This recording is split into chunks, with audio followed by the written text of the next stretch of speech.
role they play. Thank you for honoring our invitation. What the committee has been doing since March, series of meetings, stakeholder meetings around identifiable thematic areas. So we have had engagement so far on lands and natural resources of the committee. My name is Kwame Kakari. I'm a member of the committee. Ibrahim Tanku, member of the committee. Justice Friday, I am a member of the committee.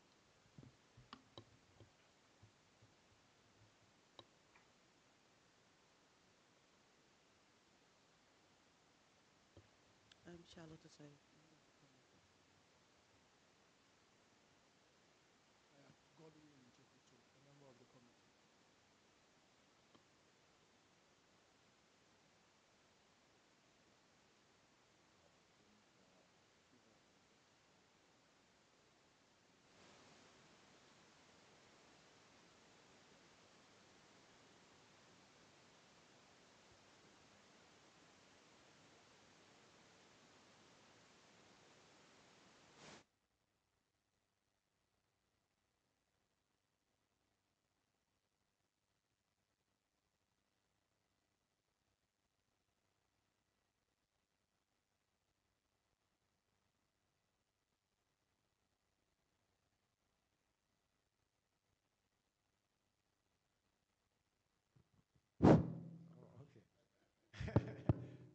I'm Alpha Shaban, representing Guta. Good morning, Chairman. Nana Osei Bunsu from Private Enterprise Federation.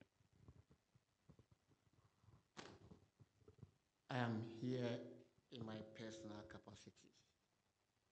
I repeat, I am here in my personal capacity. My name is Kingsley Ofenkansa. My name is Benjamin Yeboah. I'm also with Guta. We are here representing Dr. Obin, who is out of the country. Ghana Union of Traders Associations.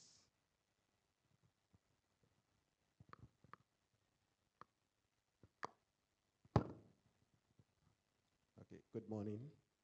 My name is Eugene Abraham, Ghana Employers Association.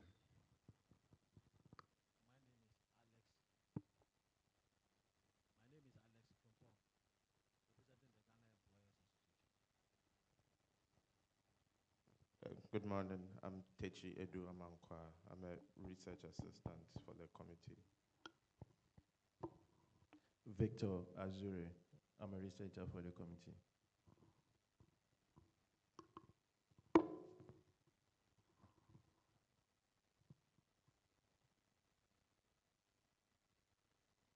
Okay, so we have another group of researchers.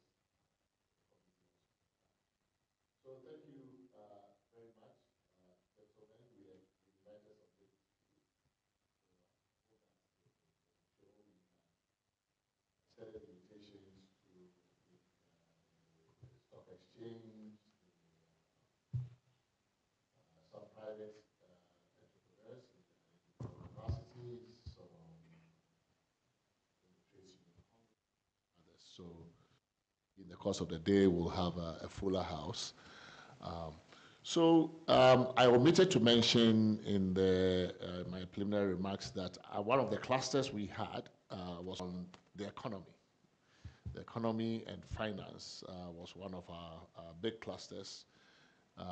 It drew representation from National Development Planning Commission and other organizations and individuals. So we've covered quite a range of issues. We know that from the private sector angle, most of the issues we'll be dealing with really are related to the public administration, the public sector. That is where constitutions tend to be concerned about those because it's public power that is being exercised, and the interest for us when we deal with constitutions is how do we regulate that power in the national interest. How exactly do we design, allocate, regulate that power so that it delivers the things that the people need and want. So constitutions tend to be more interested in those who hold public power. But of course, we are the beneficiaries. They hold the public power on our behalf and more or less in trust for us. So we're also interested with public power holders. And so your views on how we structure the constitution, what it is that you see as some of the gaps.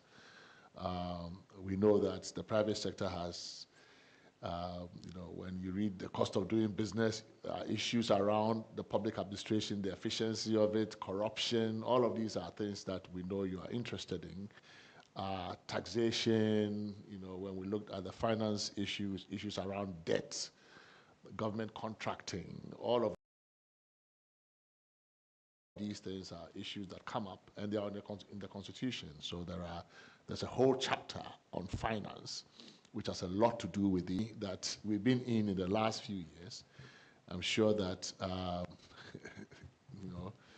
you have all kinds of ideas around some of these issues, including corruption and others. But you're not limited to those things. You are also citizens, so you should be free, I think, to raise other issues in the way we organize our politics, even if it's around elections, any of those issues you are free to bring up for discussion.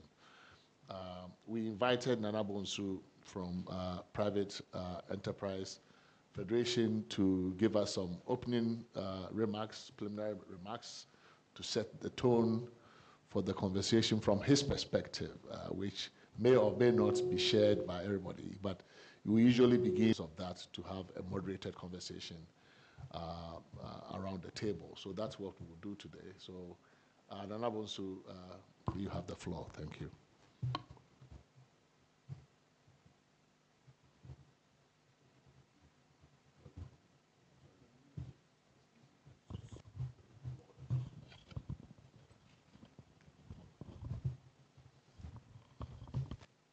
Without thinking about the impact of foreign companies that come in, because the GIPC is attracting foreign companies to come and settle here, so we can boast that Ghana is a destination for good business. But good business doesn't mean we have to erode the potential of government else to have business. So the 100% value of the allocation of the tax exemption should not be repatriated without this commitment. And it had to be reviewed and monitored and make sure that they do as we please. Because this country had been in the area where the corruption and this incidence of repatriation of resources had eroded the potential of domestic private sector to do business. No single domestic, locally owned private sector had tax exemptions. Even the KIOs pay taxes when they go to the. How do we invite big players from across the world to come here and we grant them tax exemption upon exemptions? So this is a very critical element for us that we think that the state should be able to do. Something about it, and don't dangle the tax exemption as the bait to attract businesses to come. Nothing wrong in that. If the businesses are coming, they're going to do business, but allocating the tax exemption values across board to influence the domestic businesses to be able to do what they need to do. Campaign financing. Campaign financing. We've realized that corruption is one of the key points that had been utilized to attend to campaign resources. Now, let me call it the right name that the public knows, galamsey. The galamsey is coming, and everybody knows that it's eroding our ability to do business. Some years back, the Private Enterprise Federation and a delegation met with the president of the day, I think about 12 years or so back, and talked about galamsey, illegal mining, because the Chamber of Small-Scale Miners were members of the Federation. They no more members, even though they're listed here now. Why? We were not able to convince the hierarchy, the leadership, the presidency of the right to protect them in the forest. That was the beginning of Galamsey. We were promised that the state will provide armed forces to protect the small-scale miners in the business where they were. Indeed, the protection were provided, but 3 months after that, the armed forces who were the, what should I say, the protectors of these people quit the armed services and became Galamsey. That was the beginning of the element of Galamsey in the system. We went back, told the president, this is what is happening. They've been threatened in the forest. He says, well, unfortunately, the armed forces had quit. The armed forces itself. So now they're private citizens. There's nothing. We said, okay, can we get a contingent of another armed forces to protect them? We were promised, and after today, we're yet to hear about that. So how we protect our natural resources had been one of the difficulties for private sector. And if we were to go and borrow, we can even utilize the kind of natural resources we have. The Private Enterprise Federation had done a presentation to the existing government at the time that if we can take over all the mining institutions by negotiating with them, keyword, Mr. Private Enterprise Federation, quitting because they assumed that we were usurping their businesses.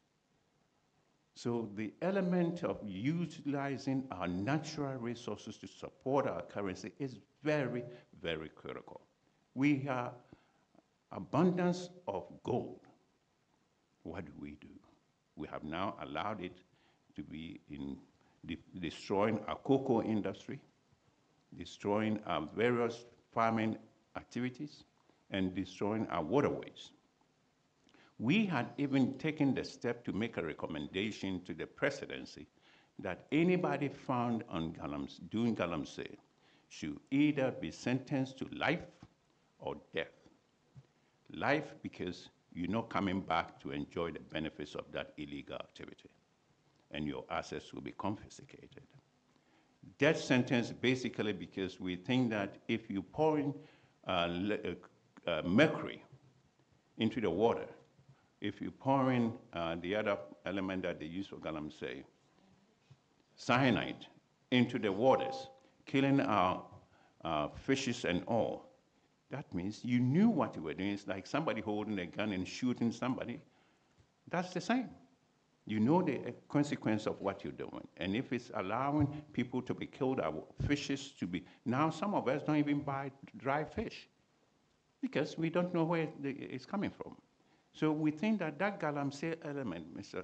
Chairman, is very critical that we have to very much make a position or take a position and make a decision to meet with the leadership of the current government and let them know that when good people fail to act or say things, the bad people take over, and the consequences are what we see today.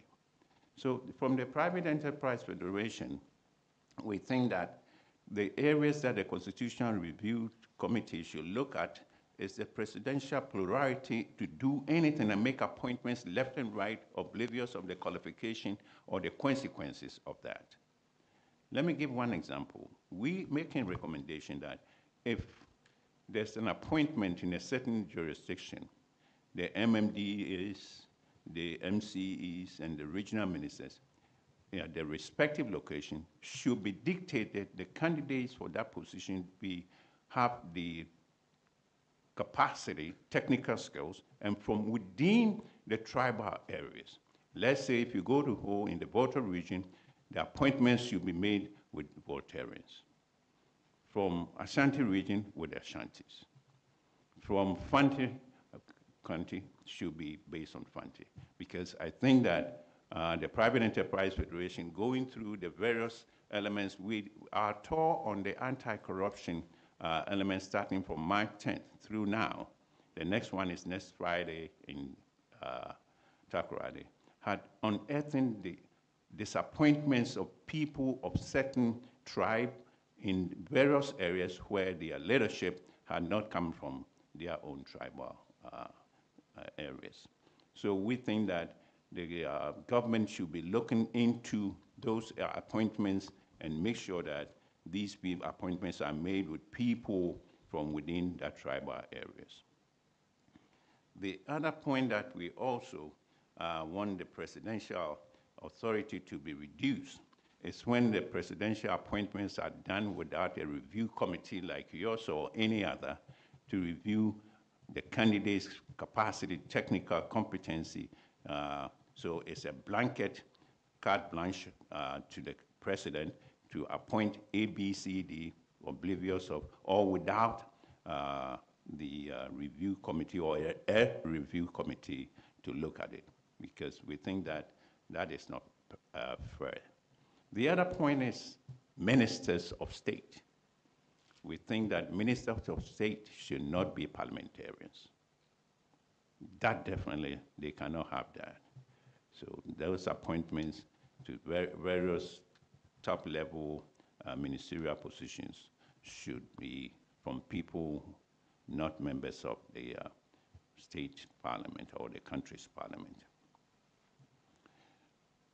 The other point, Mr. Chairman, let me refer to my notes now on the points that we submitted to you. It's the, Shaban, would you remind me? Yeah.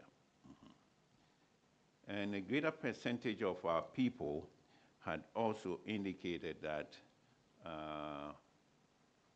the procurement of public procurement, we had the benefit of the Public Procurement Authority to educate the Private Enterprise Federation membership across the nation on the essence of procurement. We also had a benefit along the things that we were talking about in the various discussions in the various locations. We also had the benefit of Office of the Special Prosecutor to educate us on the appointments and the prosecution of various offenders who had membership and obviously escaped with whatever loot they had acquired. So we think that the Public Procurement Authority's law that allows a whistleblower, or the Office of Special Prosecutors law that allows whistleblower to have 10% of the resources that are recovered, should be increased to 20% to attract public participation, in the sense that a lot more people would be willing to report on some things that we say resist, reject, and report. They would do that only when they know that there's lucrative resources at the end of the rainbow. The other point that we also feel strongly about is the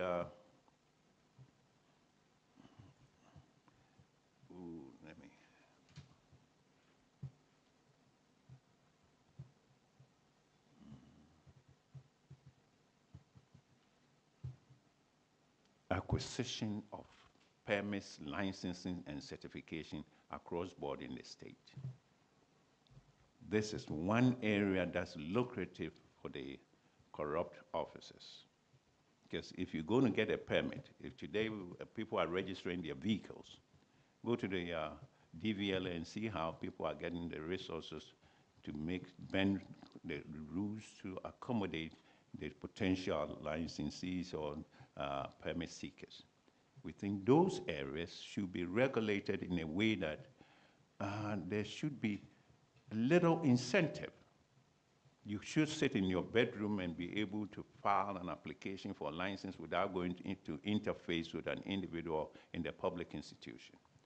We think that those areas call for corruption, and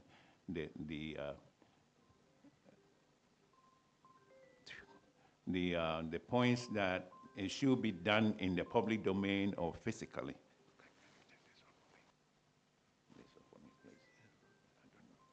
I'm sorry, Mr. President. Mr. Chairman, sorry about that. So the licensing certificate that people are seeking should not come in a way that you have to go give some money to the officers, or it should be in a way that is, the process should be very much easy to apply even from your bedroom for any licensing that is required. And the private sector people should be able to do that from within that jurisdiction. I think I've talked mostly about the areas that I think we will want the committee to look at, but we are available to support and provide evidence or documentation so far as this discussion goes. Thank you very much for the opportunity. Thank you. Yes, yes, yes. I think my partner here. Coming from the ground, we are the SMEs, and then we think this is the opportune time for us to let you know our observations and some of our recommendations, because we are not happy about the way the public services, or that's public sector operates. When you come to even purchases, I think he has talked about this procurement and other things. They bloat the cost of purchases and other things. Then there are a lot of inefficiencies too there. All these things are passed on back to Ghanaians, especially the business community, who are already paying taxes. Then when it means that whatever money they take, instead of them to account for that money, nothing happens. Well, we all can attest to the fact that anytime they appear at the Parliament Accounts Committee, they come out with recommendations, but nothing happens, and these things continue. So it therefore means that we are giving them the room to operate without any question, and eventually it affects every Ghanaian, especially the business community. We cannot grow, our industries will collapse. Then we open the door to foreigners to come in with imports. Then the very people who talk against import opened the door for them to come and import. And then when you look at our investment laws, instead of them to bring the cash and lodge it into our banks so that we can effectively monitor, it is not done. And those who even come with inputs, they also bloat the cost of input so that it will look like they have more money so that they can repatriate these things. And then there's also no any effective mechanism to monitor this repatriation to ensure that there's no capital flight, money laundering, and other things. So all these things, need to be looked at.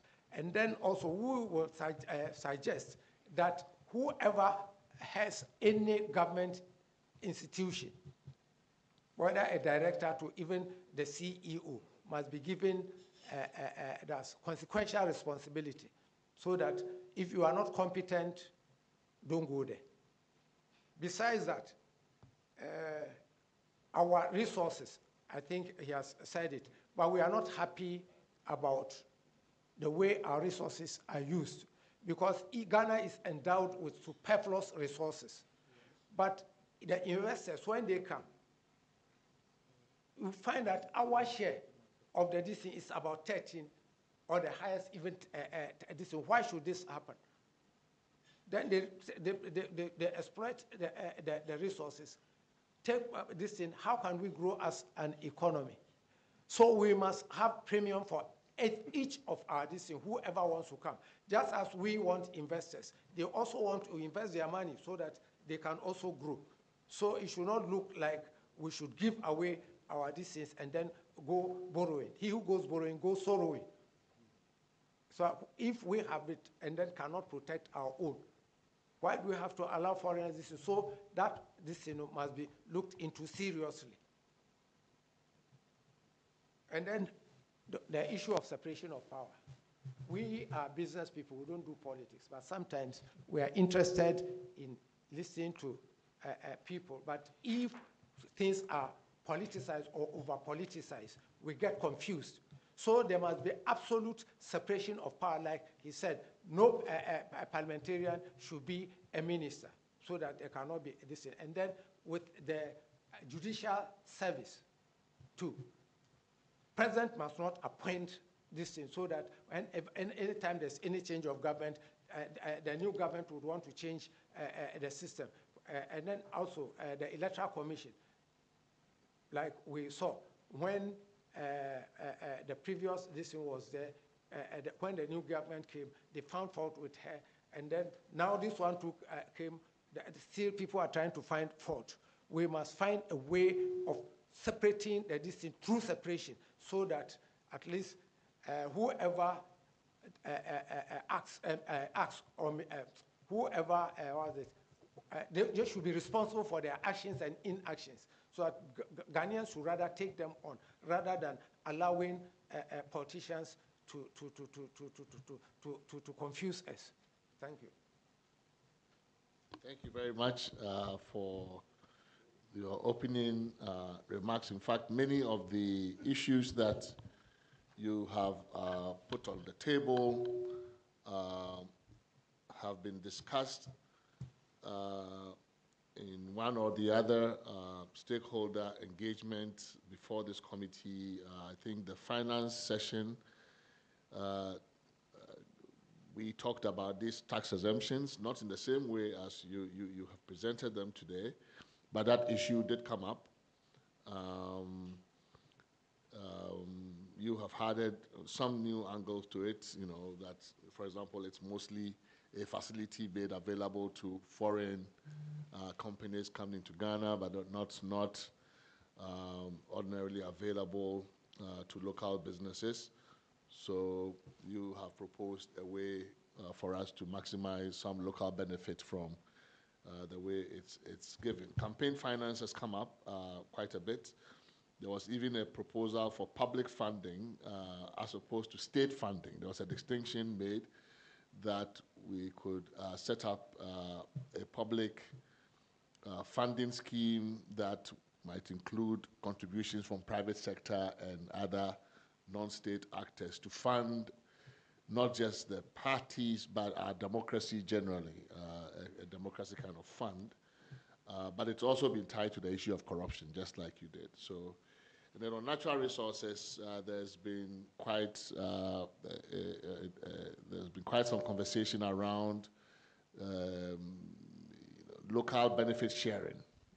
Both local consent in the grant of concessions, and then on the benefit sharing part, making sure that local communities that are proximate to the resource would get some benefits from it. So there have been some conversations and proposals around the presidential power. Clearly, everybody has talked about it pretty much.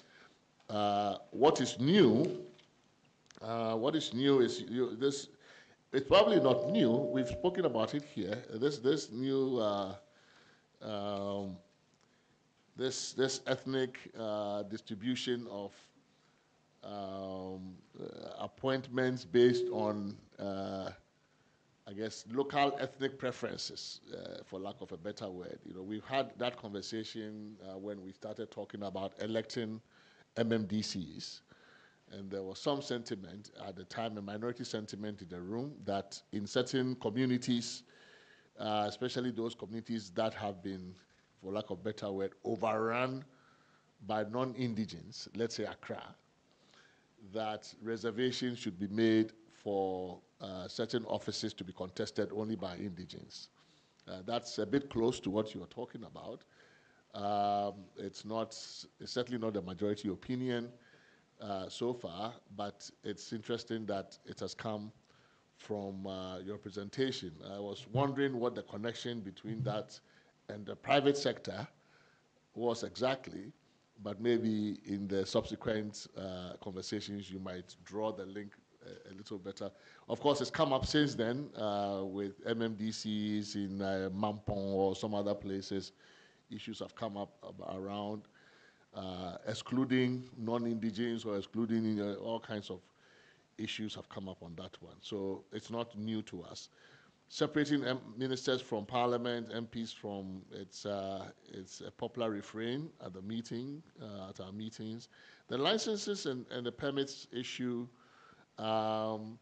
it's come up indirectly in relation to, I guess, Article 296C, administrative discretion, and how public functionaries and public agencies exercise discretion in the allocation of resources or benefits or licenses and the like.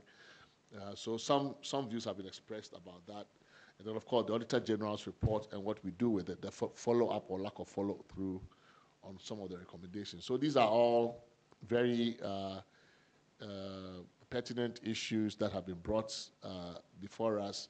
What we're looking for, though, are beyond flagging the problem, really very concrete recommendations as to how we deal with some of these issues.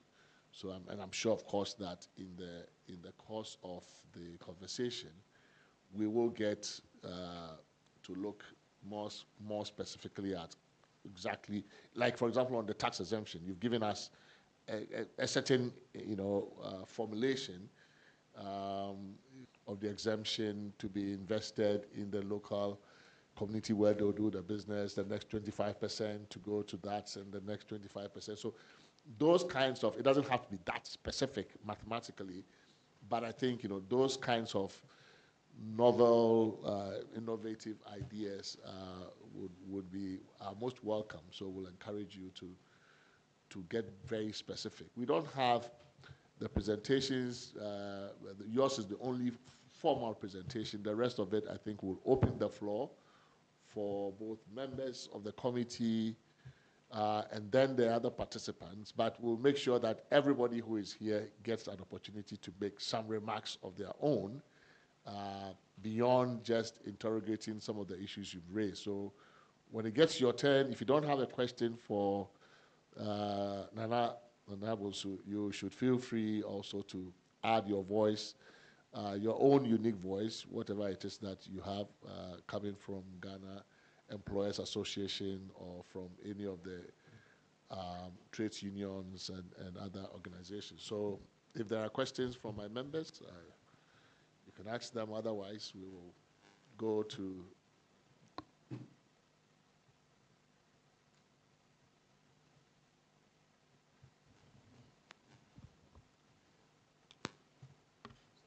Thank you very much, Nana, and your colleague for this education. Basically, in my understanding, you are talking about how our governance system can protect local businesses so that national business grows for the country and limit the processes or mechanisms by which there is an inverse and disproportionate privileges to external interests. Guta, for instance, unless you don't represent Guta, but occasionally there seems to be, for instance,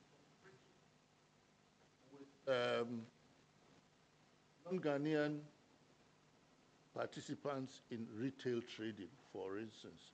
The question I want to ask Nana and your colleague is simply that, do you think when it comes to tax exemption and all of these other things, there ought to be some constitutionally defined restriction about certain sectors of the economy is exercised, but that it should follow the dimension, the recommendation you are making. But even so, do you think there are certain sectors of the Constitution that must be completely cordoned off for foreign or local businesses. In other words, if it's cocoa, if it's mining, because some of these tax exemption things have become more pronounced since the structural adjustment time, when the government of the day wanted to attract, particularly in the mining sector, foreign capital. So my question again stands. Do you think there should be, the Constitution must define certain areas that are exclusively for foreigners or for Ghanaians, or as it is, you know, it should be all for, everything should be open? The rights of private enterprise, etc. We don't have a dedicated body other than maybe the courts and etc. Do you think this is something that is feasible? This is something that is reasonable in terms of the protection of the rights of businesses? The second is almost similar, that to enjoin, I don't know whether Parliament or whoever, that any law that is going to be made, there should be almost like a regulatory impact assessment on the private sector, on enterprise, business listed in Ghana, so as to ensure that we don't come up with regulations, with laws that, disadvantage, local enterprises. And the last one is around the issue of public-private partnerships. That you've talked about corruption and the various ways in which, we use various instruments to promote corruption. And that these public-private partnerships are usually quite opaque. We don't know what goes into that, the terms, how they're negotiated, and etc. Is it something that you would favor, maybe almost like the broad rules for collaboration, the broad framework to find expression in the Constitution, so that at least we know that there's a broad framework that guides these PPPs? Thank you.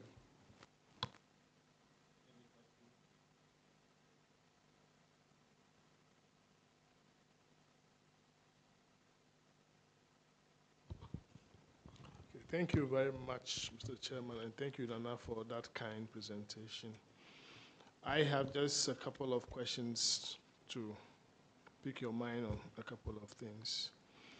I did not hear you speak about commercial interest rates, and particularly coming from public enterprises.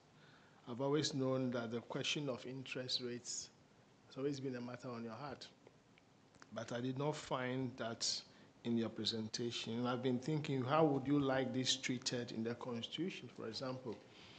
Would you like to have it tied to the Bank of Ghana policy rate? Or if you have any other suggestion, you can throw at us for our kind consideration. Then the second has to do with if you have any thoughts on how do we set limits on the public debt? On the public debt. So I want to find out from you what your thoughts are in terms of certain limits on the public debt. And then finally, you proposed a certain formula, which is 25, 25, 25, so that the investors cannot repatriate more than 25% of their investment here. And they are also to invest 25% in the local economy and the rest. Do you have any example around the world where this model has been practiced? Thank you. Okay, let me follow up on the question that was posed by Professor Kwame Kokeri around the waiver, right? So the current provision in the Constitution only grants the power to grant a waiver to Parliament, right? So it just recognizes that, yes, the Parliament can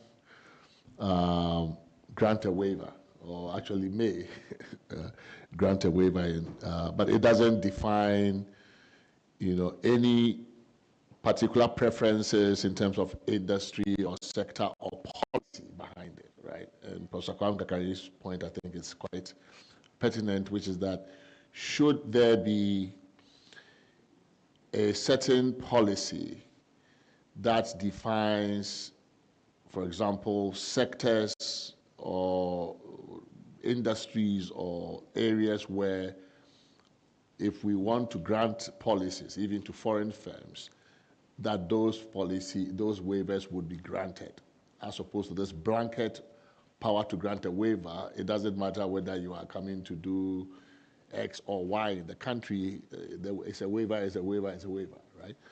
I looked at the Kenyan, the Kenyan constitution also does grant Parliament that power to grant a waiver, and in their case, they put certain a few requirements, more like reporting requirements, right? That if you grant the waiver, there must be a public record of each waiver and the reason for the waiver, right? You must have, it must be documented that there was a waiver granted in this instance, and this is the reason for the waiver. And that each waiver and the reason for it shall be reported to the Auditor General. So they also don't necessarily have a substantive constraint in terms of the areas, but at least they do have some procedural and reporting requirements so that we can document who benefited from the waiver and for what reason, right? We don't have either. We don't have the Kenyan one, which is minimal, and we don't have what Professor Kakari is proposing. But it does appear to me that we should put some boundaries around that.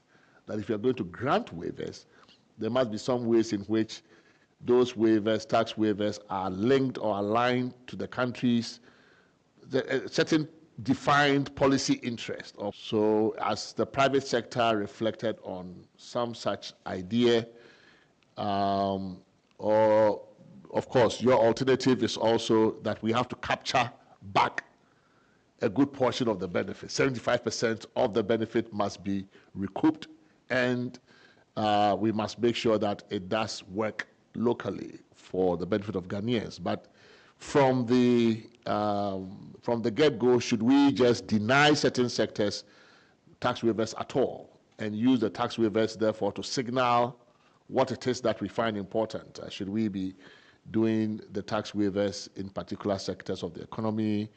And also, should we be doing the Kenyan one of making sure that there is proper documentation of the reasons why a particular grantee was given that?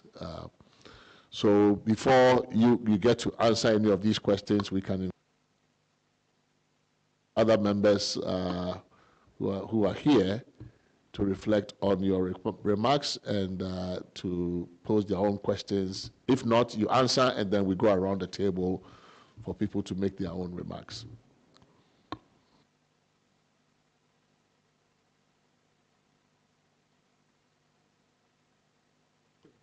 You know,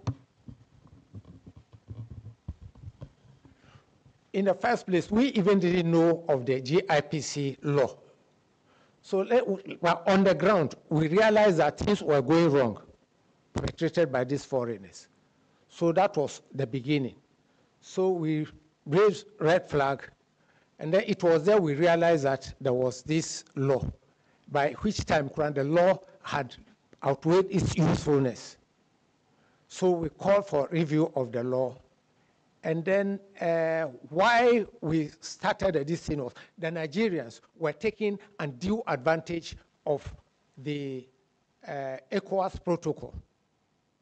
Because the protocol, then we told that they reported to their country, and then they sent a high-power delegation. By then, the first person who came was Engineer Mustafa, the then Minister of Commerce. When he came, we came out with our evidence. They were not able to produce any evidence, because we told them we have not breached any protocol, let alone this, because the ECOWAS protocol allows free movement of people, goods, and services. And even if you are bringing any goods, should be goods that are produced from a member country. Then they don't do that. They bring it from this thing. And then from there, they started coming to settle here without registering, that's without even or the resident permit, work permit, and other things. So then they were also not paying taxes. The one will come and the others register this in, register a company. Some even those who register, they register a company with Registrar General's Department. Then they have other branches. Then when they pay one tax for one of the retail outlet, then they use the whole this into that's the photocopy. So they were evading taxes. When it comes to even this business operating permit, they were doing the same thing. And then also, they don't even bring their addition through our ports. So that brought about all those things. And we realized that the Chinese also started doing the same thing. They will come in the name of either manufacturing or going into agriculture because there's no effective monitoring, then they all come into markets. And some of them also indicate where they are going to operate in accordance with the GIPC, this thing. But because there's no effective monitoring, then they come into markets. That's why we are saying that. And with the legal text that we produce. So in some of these areas that you're talking about, where the problem is clearly one of, it's not that there's no law, there is law on the books that protect certain spheres of commerce from, for Ghanaians, and that more or less disallows certain foreign retail or retailers from doing business in certain areas. These are all laws that are there. If they are not working, and that is the problem, how exactly do we go about making sure that the laws on the books work? There have been some, for example, in the area of, say, anti-corruption. One proposal has been, okay, well, if you only have one as the only person who can take certain cases to court, then if that person neglects to take or to prosecute a case, then nobody else can, right? So, for example, there's been this idea of private prosecution, that if citizens are aware of a certain corrupt act, and they have the evidence, and maybe they are insiders in the organization where the corruption is taking place, and they have the evidence, and are willing to actually go on their own to prosecute it, in return for, say, a share of the proceeds, should they win, that we should allow them to go ahead and do that, because that's one way of democratizing law enforcement and making sure that as many people as possible have the ability to enforce our law. But if you left it to only one person, you're complaining, for example, about they are not paying taxes. That's GRA's responsibility, right? If they're not paying their taxes, and you have evidence of tax evasion, for example, should we make it possible for people who have knowledge of a violation of a law like that to go on their own to say, well, the agency that is entrusted with authority to do this is not doing it.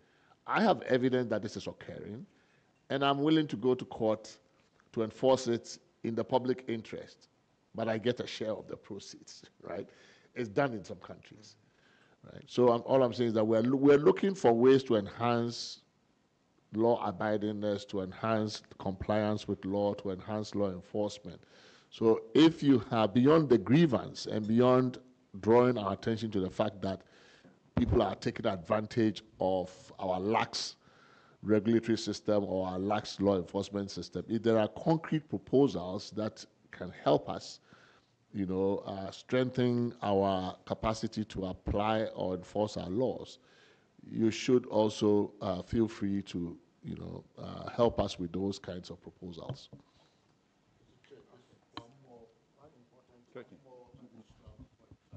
Okay, thank you. Nana, one area that I think may be of interest to the business class is land acquisition for industry, business, and so on. Do you have any ideas about the challenges of acquisition of land for businesses under our current land tenure system, and how to improve or correct those challenges?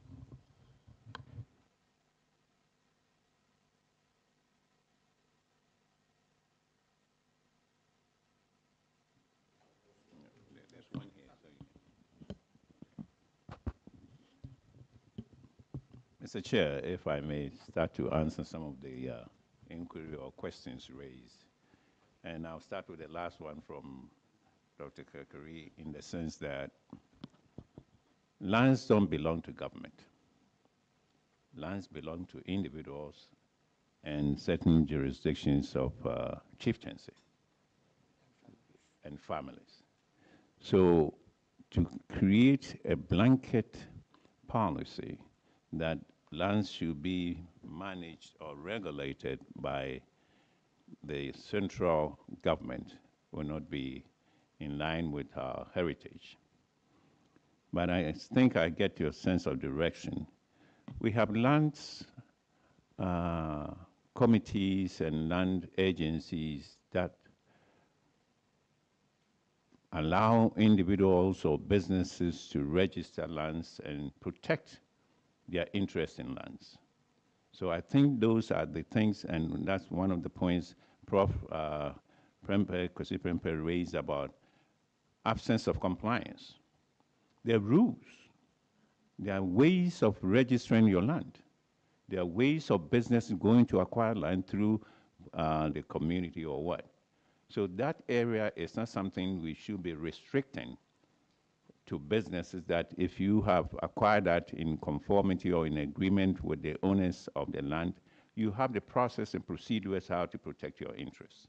So the laws, to me, are adequate enough. But basically, as we said, the absence of compliance by a lot of agencies, and those are the areas that we need to tighten up. On the part of the question that, Prof, you raised as to if somebody identifies corrupt practices or things that are not working, can they sue in court and then prosecute using their own resources? That's why we have a Whistleblowers Act. Other than the Attorney General, Prof, the Office of Special Prosecutor can bring any prosecution of any case whatsoever. We didn't have it previously, but we do have now. But the education to the public that this is an agency that can prosecute without going through the Attorney General's office is limited. A lot of people are not aware. They don't know what to do. So if the OSP can do, then we should allow that to be done. But the OSP is only, it's an act of Parliament. In fact, I think that at some point, I don't know if the current Attorney General in his vetting made any commentary on that, but there is a body of opinion within the legislative class that provision itself is not constitutional. So that there are some who would do away with, for example, the OSP law because they believe that it takes away power that has been constitutionally vested only in the Attorney General, right? So there's that position. So we don't know how long the OSP would last as a matter of law. Would you therefore support, for example, separating that power from the Attorney General, or separating a class of prosecutorial power, not all of it? Maybe you say all cases involving prosecution of politically exposed persons shall be handed over to a separate body, like the Office of Special Prosecutor, right? Because currently that is not the law. Currently, when you look at Article 88... I think it's in my presentation, the memo I sent to you, yes. Yeah, so currently Article 88 of the Constitution, the sole prosecutor for the country is the Auditor General, right? So if we think that the OSP idea is good, and we fear that some other government might want to do away with it, one way would be to secure it in the Constitution and say, okay, when it comes to these class of offenses of corruption, because the Attorney General is a member of the government and cabinet and all of that, let us basically carve out these cases of corruption and give them to an independent prosecutor who would then take care of them, right? But I don't think it still does away with the other point. The other proposal is that even that person can decide not to prosecute, right? And the question is, should private persons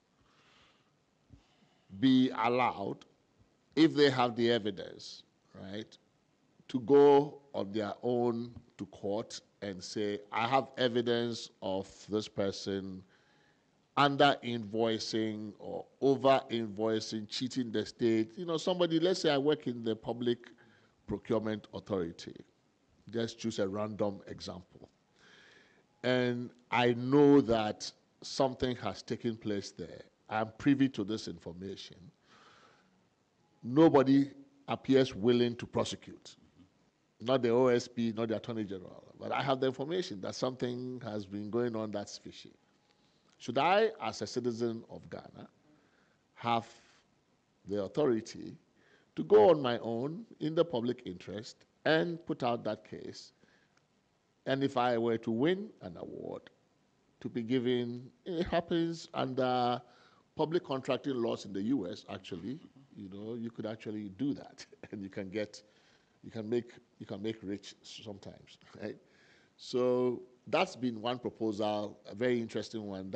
It's very new to our system, but that's what we're looking for. We're looking for some interesting new ways of dealing with the problems that we have that we've not been able to solve, have defied solution through traditional means, right? So is there some idea here that the private sector people find interesting?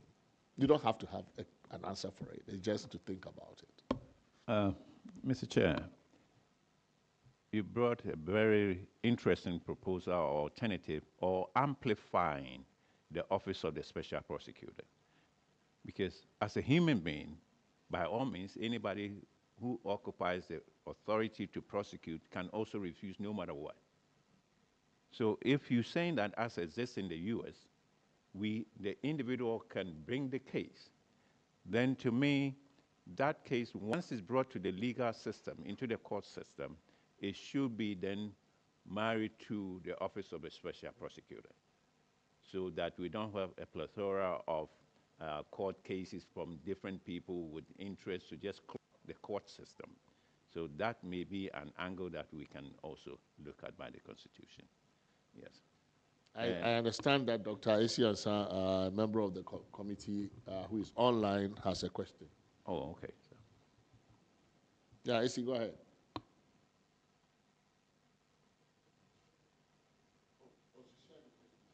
Okay. So has the question Am I been audible, asked? Maybe please? No, I think asked it's already? okay. So she has a question that she sent here. I like the idea of economic rights captured at the level of the Constitution, wondering if there are particular economic spaces, industries, where SMEs can be protected or have some local content focus that creates opportunities for SMEs, right? So, yeah, I think it was you who raised the issue of economic rights. And Dr. Ansa's point is, should we have, again, similar to the point that Professor Kakari made about restricting, say, exemptions, tax exemptions to certain sectors, priority or, policy preferred sectors? This answers question I understand to mean, should we give certain economic rights to protected classes, say our SMEs in certain industries, and that who have special additional rights beyond what everybody else has? Mr. Chairman, if you do a lot of restrictions you're restricting progress for the future because you might not know about tomorrow. But protection of market levels is something that is not new in certain jurisdictions. Market levels, exactly. Market levels that you cannot go to the common market like we know the Ejum. Oh, you mean the municipal? Yeah, that's right. Yeah, sure. So certain levels of investment are prevented by certain laws that, you know, what do we consider SMEs? Equivalent of 200 million or 20 million or $20. Those categorically enter in this. If you're that definitely will help our SMEs. And I think the one of the members, I forgot his name, the last question by the gentleman on the right next to Dr. Jokoto. Interest rates are a consequence of availability of resources. Financial accumulation, resource mobilization is critical, and that's one of the areas that we say government, for giving its own resource mobilization by giving tax exemption, is killing itself as to what it could have acquired. We have developed what we call the pension schemes. We used to have SNP pension of 18%. We wrote, and then it was expanded to 35% of your income can be set aside.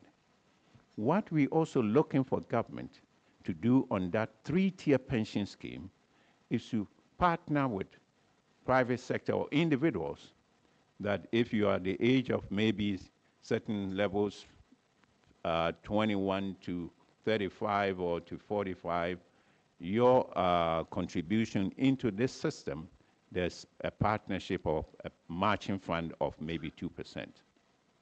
The 3-tier pension scheme was set up as a part of the old man who passed me his piece, was to accumulate capital for investment.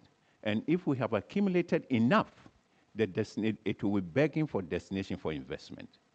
And we said that that investment of the 3rd tier should be restricted to private sector, not to government bonds, not to any public, An MPRA is not looking at it, and nobody is contributing, or even as the last time I checked, we don't even have more than 200 million in that. And the destination for investment is varied. And that is one area that we're looking at, the private sector options to accumulate resources and to gain resources that will allow interest rates to go down. Government cannot compete in the 3rd tier. So that's the area. I didn't talk about the interest rate basically because my interest is that we should enforce or push the 3rd tier, and with a matching fund of government, there'll be a lot. Instead of the tax exemption, we didn't bring the 25% tax exemption on that NPRA angle, because we thought that if the institution, the business is investing within the community, 25%, investing within SMEs, we also set that aside, then obviously that will allow a lot of capital accumulation for the benefit of our small potatoes or small businesses. I hear Dr. Esiansan now wants us to hear her own voice. So okay. Thank you very much. Thank you very much, Chair. Okay. Thank you very much, Chair, and good morning to everyone in the room. Yes. Yes, I have unmuted. I have unmuted. I'm unmuted. Okay. All right. So I was asking, can you hear me, please?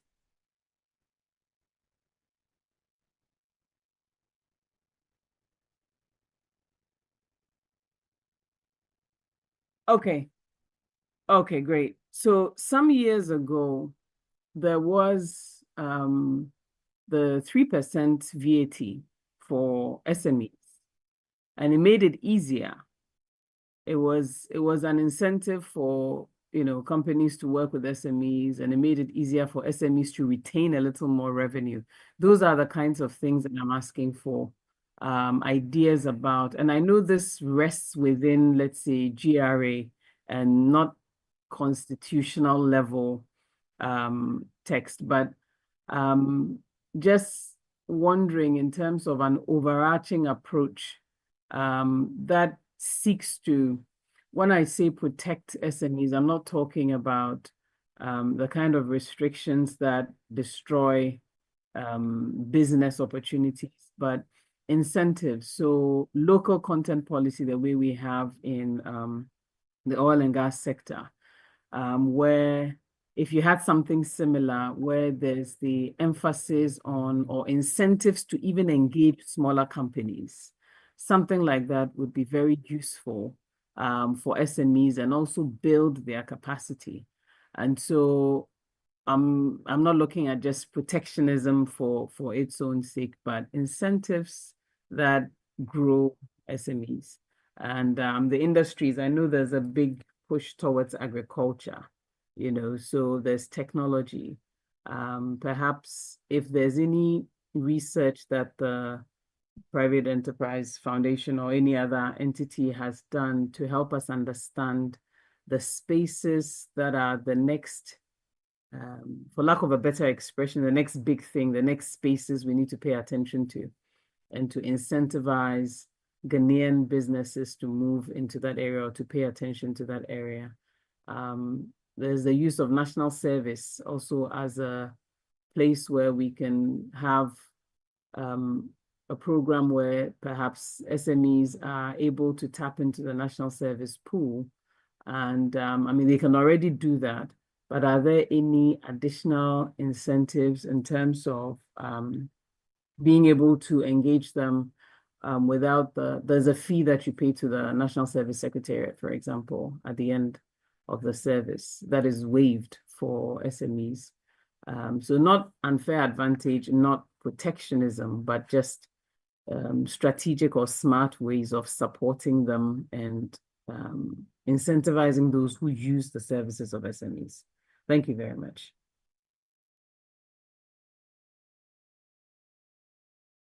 We can open up the conversation. Sure, you can introduce yourself again and then make your remark, and then we can go around the table. I think we have new participants from the other side. So when it gets your turn, you can introduce yourselves. Thank you, Prof. Chairperson. My name again is Ofenkansa. % plus are in the informal economy. And that informal economy, many of them, not all, are in the SMEs. A question that I've been asking myself in the last 2 weeks. The Constitution of Ghana is for the people of Ghana. And that it makes provisions for workers. But when we look closely enough, the provisions that are made for workers or labor, they don't, strictly speaking, reflect on the majority of working people. We should just give it some thought, because I think that it helps us to look more closely at some of the things emerging. The last contribution from Madam Isi is very interesting in that respect, given a standpoint that I'm coming from. Again, if we are talking about regulations and laws being enforced, non-compliance and non-enforcement are two sides of the same coin, maybe. We have to keep on asking ourselves which one we are referring to in a different context in order to fashion out the approach that we want. To cater, to do a constitution that resonates with many people, of the working people. I think that the Constitution should explicitly make provision for the informal economy. It's first and foremost the SMEs, and then by extension, the informal economy. I'm coming from the standpoint of labor, so it's for the informal economy workers, but also from an economic interest point of view, the SMEs come up. When we are talking about SMEs, my good friend Anna referred to it and posited some definition that is bordering on the capital involvement of the different economic categories. But already there is some categorization that is based on labor, that up to five employees, you may call it a small scale industry between 6 and 30, it's a medium scale, and then up to 99 thereabout, we have the medium scale, but before then we have the micro. So those categories also are important in deciding what it is that different economic entities can do in a marketplace, whether you are a Nigerian or a Togolese. Then there are no tensions. Okay. Now, within the informal economy, we have migrants. And if you want the migrants to live up to their responsibilities and abide by the laws, I think that it is only proper that the Constitution upholds their rights. And then we find ways and means of using legislation to, to regulate what it is they can do and what they cannot do. But their fundamental rights as human beings must be enshrined by the Constitution. I could say more about that at a different forum. How would you define migrants in your conception of migrants? Who would be the kind of people you're talking about here? I think that's a very helpful question. First and foremost, I am particular about migrants from the West African sub-region because of the specific protocol that allows all Ghanaians to freely move, and work in the other ECOWAS countries, subject to their laws, and vice versa. So I'm first and foremost concerned about migrants from within the sub-region insofar as what we do aligns with the ECOWAS protocol. Beyond that, there are other migrants coming from all over the world who, by dint, who come in through the immigration laws. And that is a different set of laws. Again, the Labor Ministry for Employment has the labor, policy, migrant labor policy, which I think expired last year, or it's about to expire. So it has to be updated, and that process is important, for in addressing the kind of question that Prof is posing. So basically, that is where one is coming from. Okay. Can I play devil's advocate here? So here we are with an economy that is, very anemic when it comes to creating jobs. You can call it. A lot of the growth we've had has been largely jobless growth, because they tend to be in enclave sectors and other places that don't generate a lot of employment, not in manufacturing or agriculture. So, we've gone through a period of growth in the past that has generated, very little local employment. So you have this huge army of unemployed citizens, right? To put it bluntly, right? And then, so, of course, large unemployment generally undermines labor rights anyway, right? When you have a large reservoir of unemployed people, then the rights of even those who are already employed become a bit tenuous, right? Because employers can very easily replace you if you bluff too much and all of that. And we tend, I think there is a sense that we already have fairly strong labor laws for a country with such large unemployment, right?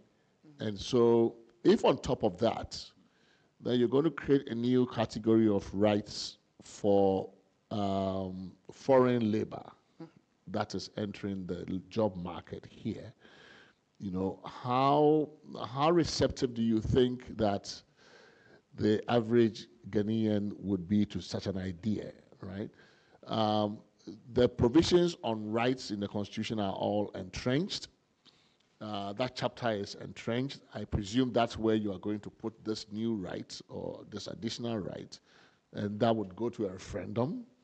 I'm not saying that because of the difficulty of the referendum, you shouldn't actually entertain a thought. I mean, it's fine to entertain the thought, but to understand also that there is a practical political barrier that one has to overcome, right? So you put this up to the referendum, and chances are that Ghanaians will think you're just maybe statute. If it's in a statute, it's easier, right? But given the high bar one has to pass to get something into the Constitution, if you're thinking about a migrant right, I think it's probably your best bet is to get it in legislation, right? As opposed to a Constitution that says to get anything in, at least 40% of the voters must go and cast a vote and approve it by 75%.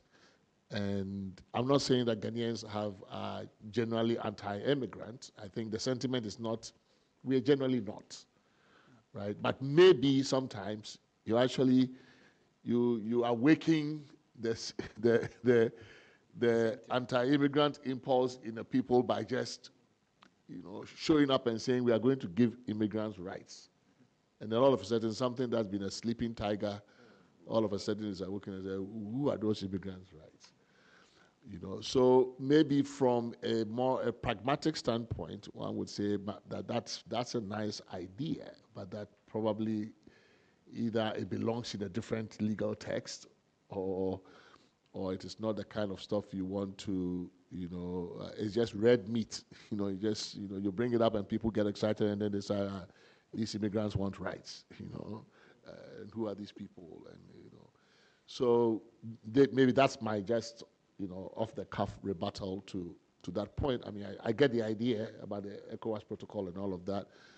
Would you then define it only with respect to the ECOWAS people? I mean, should we, if we were to do something like that, then we would just say where there's reciprocity or some kind of within the ECOWAS region, people who are here by virtue of ECOWAS protocols around free movement are entitled to rights. I mean, maybe that's how you couch it, but I just want you to be alive to the other difficulties that might come with an idea like that. Yeah, before you come in, I really like the idea of this, the explicit recognition of the informal sector workers, and to see how either through the Constitution or through maybe Parliament or the Supreme Court, that this can be more explicitly recognized. I do know that maybe there are articles of the Constitution that are framed quite broadly, around the rights, economic rights, etc. I think somebody was referring to Articles 12, 17, and 24.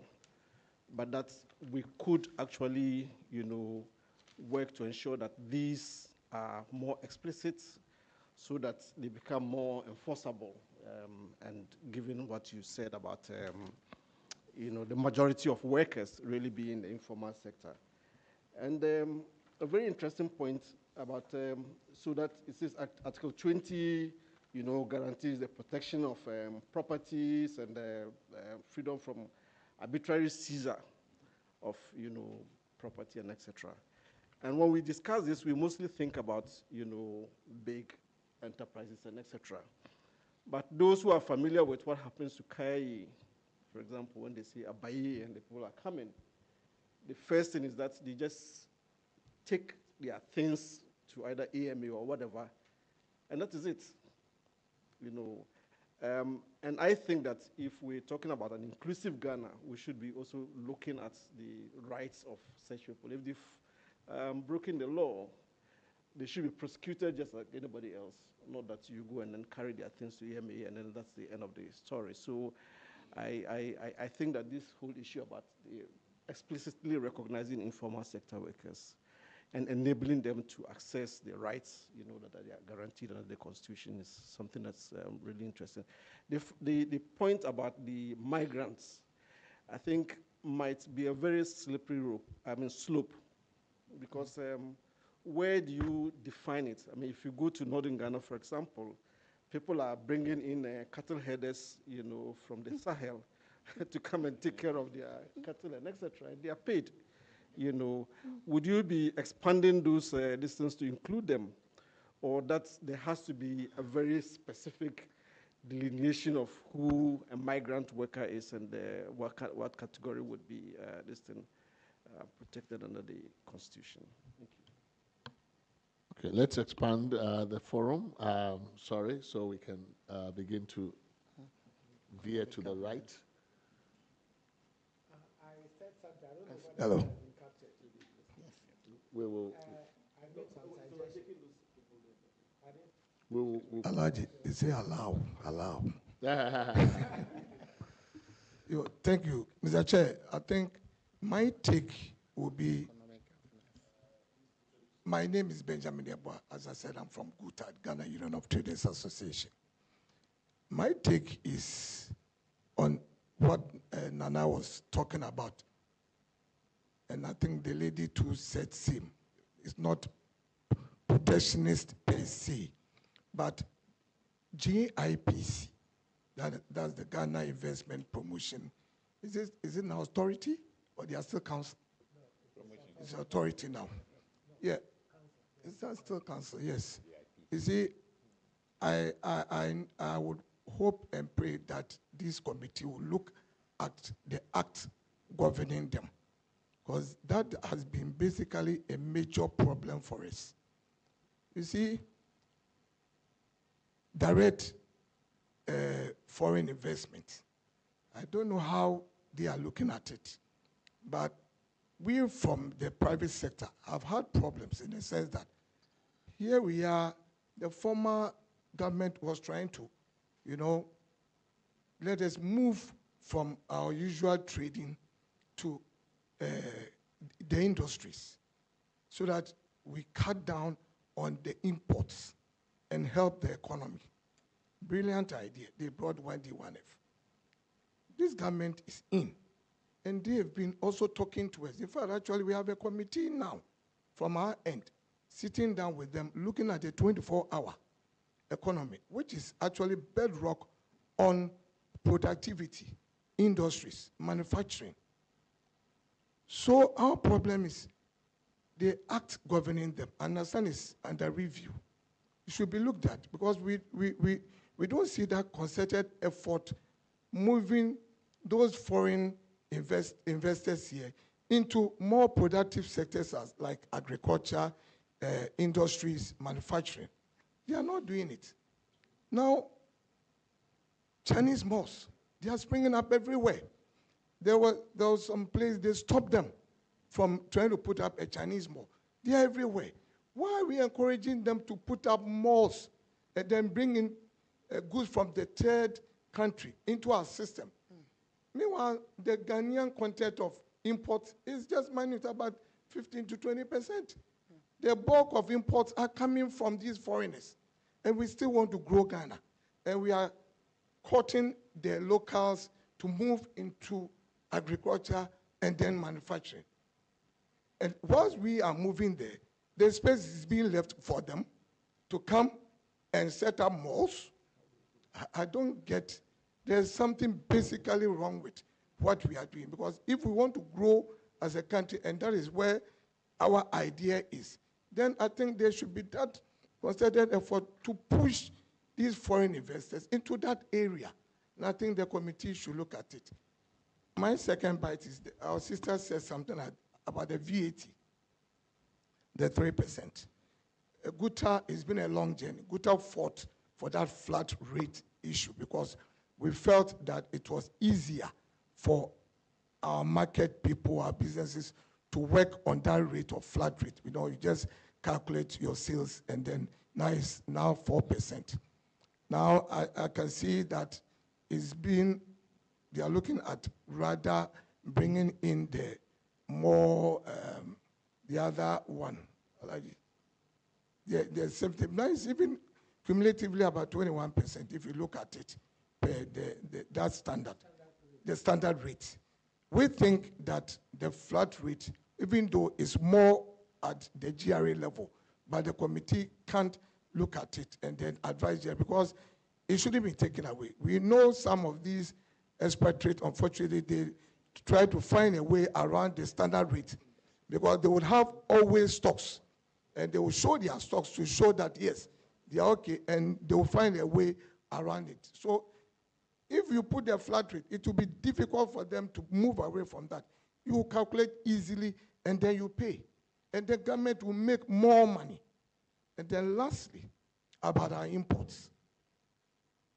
I got the idea that, look, we should look at our import regime and the way we work with our taxations there. It's so numerous, I don't know whether they are cast in stone. You take this declaration list and it's like we are reading a textbook. So many of them, taxes, I don't know. We have to look at it. If it's the 20-footer, 40-footer, and we are couching some system like they do with these used clothing, where they look at weights. So it simplifies it. I don't know, customs, they make it so difficult for you to try and simplify this issue. I don't know why we can't simplify it. And government makes more money. The nation makes more money than making it so cumbersome so that I get to customs and tomorrow I'm riding a car. So please, let us look at these issues. It's something that concerns the private sector a lot. And I think if the committee should look at it critically, we'll be making headway. Thank you. Okay, I mean, let me just push you a bit on this point, right? When you look in the Constitution, the kinds of rights that you see that are protected in the Constitution tend to be rights for individuals, rights for groups that are generally considered marginalized, vulnerable, basically cannot have a fair shake in the democratic process, right? That because of either their numbers, because of historic disadvantages that they have and other things, cannot really stand up for themselves. So usually the Constitution comes to protect them, like migrants, actually. But when I listen to Ghanaian business, Guta, these are traders, you're Ghanaians, you vote, you have clout, economic and political. You can engage the political process. And some of the things you're asking for are things that if you were effectively organized, you should be able to get through the legislative process. You should be able to get MPs and others to respond to you. So when a group like that comes and says, give us protection in the Constitution, it's almost like you are giving protection to the majority, right? The majority that you are doing the democracy for is coming back to you and telling you, give us protection because the system is not working for us. And I'm saying that because that is typically not what you would expect a constitution to do, right? A constitution would come to the aid of groups. You can say, for example, women are a majority, right? Numerical majority. But there are a number of structural reasons why women are unable effectively to exercise their numbers, right?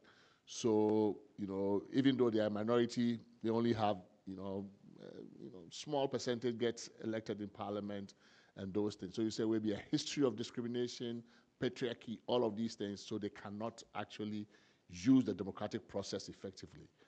But is Guta a marginalized group, right? Is Guta unable to go mobilize its members, whether in Abosokai or anywhere, and engage the political process effectively to get their voices heard and their interests represented.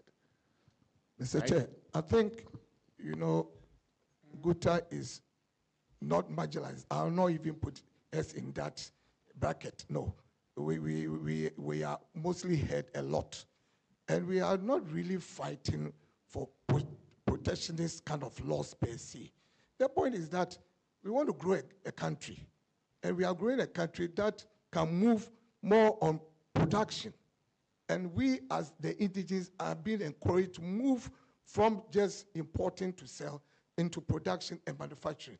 So the thing is that then why, if we, the indigenes, are being encouraged to do so, then the foreigner comes in and is allowed into a market space to sell and to bring in goods from third world countries to come and sell. I mean, we don't get the understanding here. So if they are coming in, then there should be that concerted effort to move them into that productive areas, like manufacturing, like agriculture-related issues. Now we have the Ministry of Trade that is now having agribusiness. Why are they going there? Why are they coming onto the market to come and compete with something that our grandmothers and grandfathers used to do, which you don't need anything to learn to do? That is our major problem. Let us make that effort to push them there, because invariably it will inure to the benefit of the nation. That is mainly our position.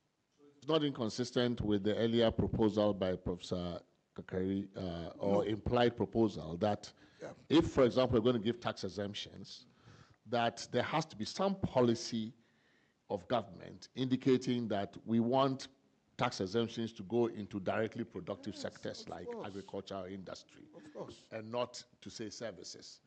And if we want to discourage foreign capital from going into commerce, then we don't give tax exemptions for those going into commerce. Exactly. And we give it to those going into industry. Exactly. So something like that, yeah, I think that maybe you can have a provision that's attached to the tax exemption provision saying that government policy must align with those kinds of things. Yeah. I think that you probably didn't get the import of the chairman's previous comment. You particularly were saying something about sitting down with government and even now and discussing certain things. The point the chairman is making, and very, since you are saying all these policies have been there for so many decades now. Your group, for instance, is such a strong group, a very strong group on the ground in this society, perhaps all over the country. Why have you not, or why are you not using that clout you have, that strength you have, through even the legislative processes, to get these things that belong to you and are inure very well to the country? That's what we are talking about. The Constitution is not going to be a magic wand. Even if it's a magic wand, there ought to be human beings that must wave that wand to work. You know, so again, I don't know where Guta stands on the partisan divide in this country, but I think what we are doing here, we are just 8 citizens like you. We can put everything on paper here. Even the Constitution that we are reviewing already has so many rights and privileges for so many different groups in this country that ought to have been used for some of these things we are discussing now. So these things can be written in law.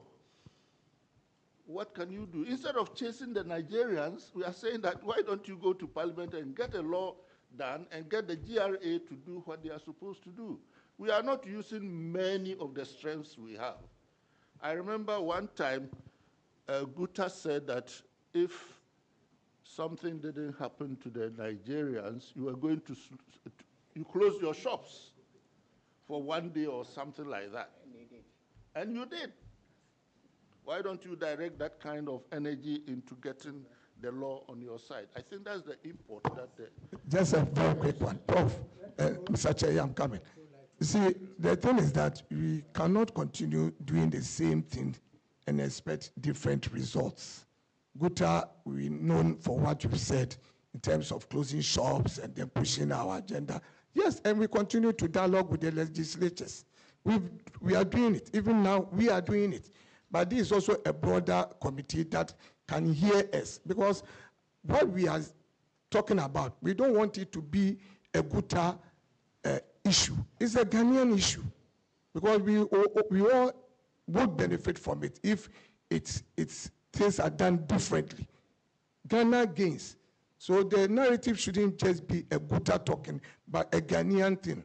So that in the long run, we all move. Yes, we continue to dialogue with them, both sides of the divide in Parliament.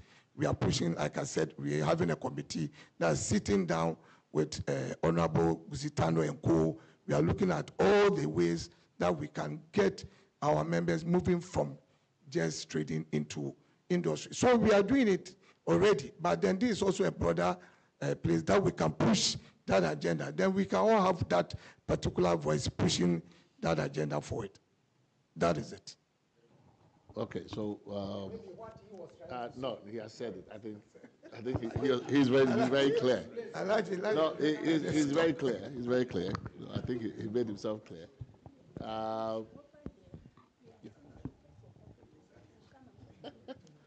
Okay, so over here, there is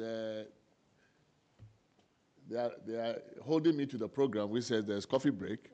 So we will take coffee break, and then when we come, we will have the other members of the round table take their turn, and before, so that we can break when we are scheduled to break, which is around 2:30 for lunch. But we started about 30 minutes late. I thought since I have the mic, you'll give me the opportunity to. Since we are going to have coffee break. All Guta, so it's not more Guta. Is it more Guta or not more Guta? About in the last 20 minutes, it's all Guta. I know the Guta people have captured it. So after we return from coffee break, we'll have I think there's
a turn at the mic, and then.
Of the session. I understand that some of you who are not aware that submissions to the committee are welcome and encouraged from all Ghanaians, actually. Well, actually, the Constitution's provisions apply to all persons. So technically, if you live in this jurisdiction, to the extent that you are subject to the Constitution and our laws, in my view, even if you were a foreigner, you could actually, if you think that something matters enough for our attention, you could write to the committee. It doesn't really matter. So individual Ghanaians are definitely encouraged to send in your submissions, artificial persons too. So corporate bodies, associations, organizations, you are also welcome and invited to send your submissions. And it's to submissions at Constitution Review GH, all lowercase, constitutionreviewgh.org. You can also find us, we have a web page, constitutionreviewgh.org, and you can send us your written submissions. But please don't, nobody is excluded from this. You should feel free to send us. We've received many submissions on various thematic areas, and you should feel free to send yours as well. So let's continue this conversation. And even though it's a conversation for private sector, both corporate, both business community and labor, like I said, it's not confined to issues specifically dealing with the private sector. We consider this session more about the particular constituency or interest group as opposed to the theme. So it's a cross-cutting engagement. Feel free to just let us know what's on your mind in relation to any of the issues that you think is an appropriate subject for constitutional review. At some point, I would like to get some of your impressions, for example, around retiring age. We've had that conversation in the session on public services and the state enterprises. It's something topical, so some of you, maybe the Employers Association or somebody else, can reflect on that as well. But I think we are now at a point where it was, yeah, so he's left us, but oh yes, I think you have the mic, so okay. Please go ahead.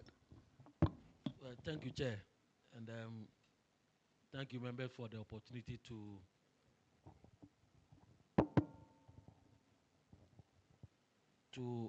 share our thoughts on this. Name and affiliation, please. Sorry, my name is Alex Frimpong. I work for Ghana Employers Association. Okay. So let me in the first place thank Nana for the excellent presentation. I think the idea he put out there captures a lot of the key areas of sentiment to the business community. So Nana, thank you very much.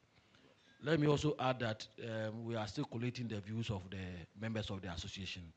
And as the chair rightly said, we would forward our comments to you. Well, listening to the conversation so far, I have 2 or 3 key issues to share my comments on. One has to do with the issue of tax exemption and tax waivers. I think for far too long, this country has concentrated tax waivers and exemptions to mining, tourism, hospitality, and some other sectors. If really agriculture is the mainstay of the national economy, can we look at the possibility of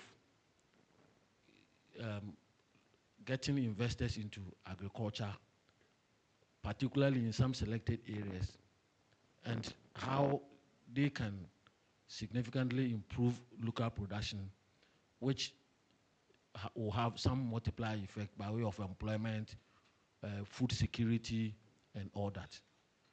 And here, concretely, I would urge that if we elevate this tax waiver issue to the constitutional level, then at least we can give a broad framework by saying that maybe tax exemption in agriculture, but maybe every 5 years it can be reviewed by parliament or whatever.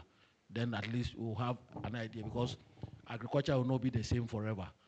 But maybe if parliament would want to review the situation and realize that in the next 10 years, it's in medicine or whatever, then we can look at that. So I really think that we should be able to do that. Now, on the sensitive issue of land tenure system, I think if there's one area that has created a lot of problems for the business community, is the land tenure system. And I'm not sure we could be able to find a solution now. But my suggestion is that there should be an end to litigation. So is it possible for us to cap or put some limit on it? For instance, if there's a dispute over land, whether through alternative dispute resolution for settlement or through the courts, can we say that after 90 days or 180 days, the matter should be over? Because then it really helps us to accelerate. 5 years. No, even 5 years is generous, right? Because some can go on for like 20. Yes, so I believe that yes, the problems will be there because of the multiple ownership of land, depending upon which part of the country you come from. But I think if it's for public purposes, we need to look at the possibility of having time limits as to how we can resolve these matters, either through alternative dispute resolution or even through the court system. If it is 3 months, 6 months, 1 year, then at least we bring finality to that. Alternatively, if the land is for public purpose or for business purposes, can we look at the possibility of saying that, okay, we agree that for planning purposes, this area has been earmarked for business. So let's let business continue while we sort out the ownership and whatever. So at the end of the day, when we are done with that, the owners will take their fair share of the proceeds while the business also continue. I think it's a major problem that we need to confront head on. Again, from where I sit, sanctity of contracts is a major problem. How do we make sure that we have a provision that would ensure that when businesses enter into commercial contracts, they are made to honor the terms of the contract? Because it's a major problem, either local relationship, local foreign relationship, government local relationship, government foreign relationship. So in my view, these are some of the key issues that I think that if it finds favor with the committee, sorry, we should be able to look at that. Thank you. How I am intrigued by your last proposal, right? So I recall, I think there is a contract clause in the U.S. Constitution. How are you conceptualizing this contract clause? Let's say that there's a contract clause in the Ghana Constitution recognizing or affirming the sanctity of contracts. How would you formulate it? I mean, in your mind, what would it protect? It would protect the right of a person to enter a contract. Obviously, you do have that as a common law right. You can enter a contract if you are competent and all of that. And then what else? The sanctity of contract, of course, is already in the common law. Of course, it's there, right? You have your contract. The terms are there. What are we trying to protect here, so that the third party, the government, cannot come and abrogate your contract? Or explain it a bit more for me so I can. Okay, so the perspective from which I am making this comment is that a private individual has entered into a contract with an assembly for a particular purpose. Then suddenly, or maybe after everything has gone through, somebody wakes up to realize that no, we didn't have a good deal. And for that matter, unilaterally we want to change it, or we will make sure that it will not work. Meanwhile, the other party, in reliance on the promises and the commitments, have made a lot of expenses. Then that becomes a problem. So I believe that enforcement of these contracts becomes very important, again, with time limits. Because I've seen instances where normal commercial contracts have taken forever to conclude.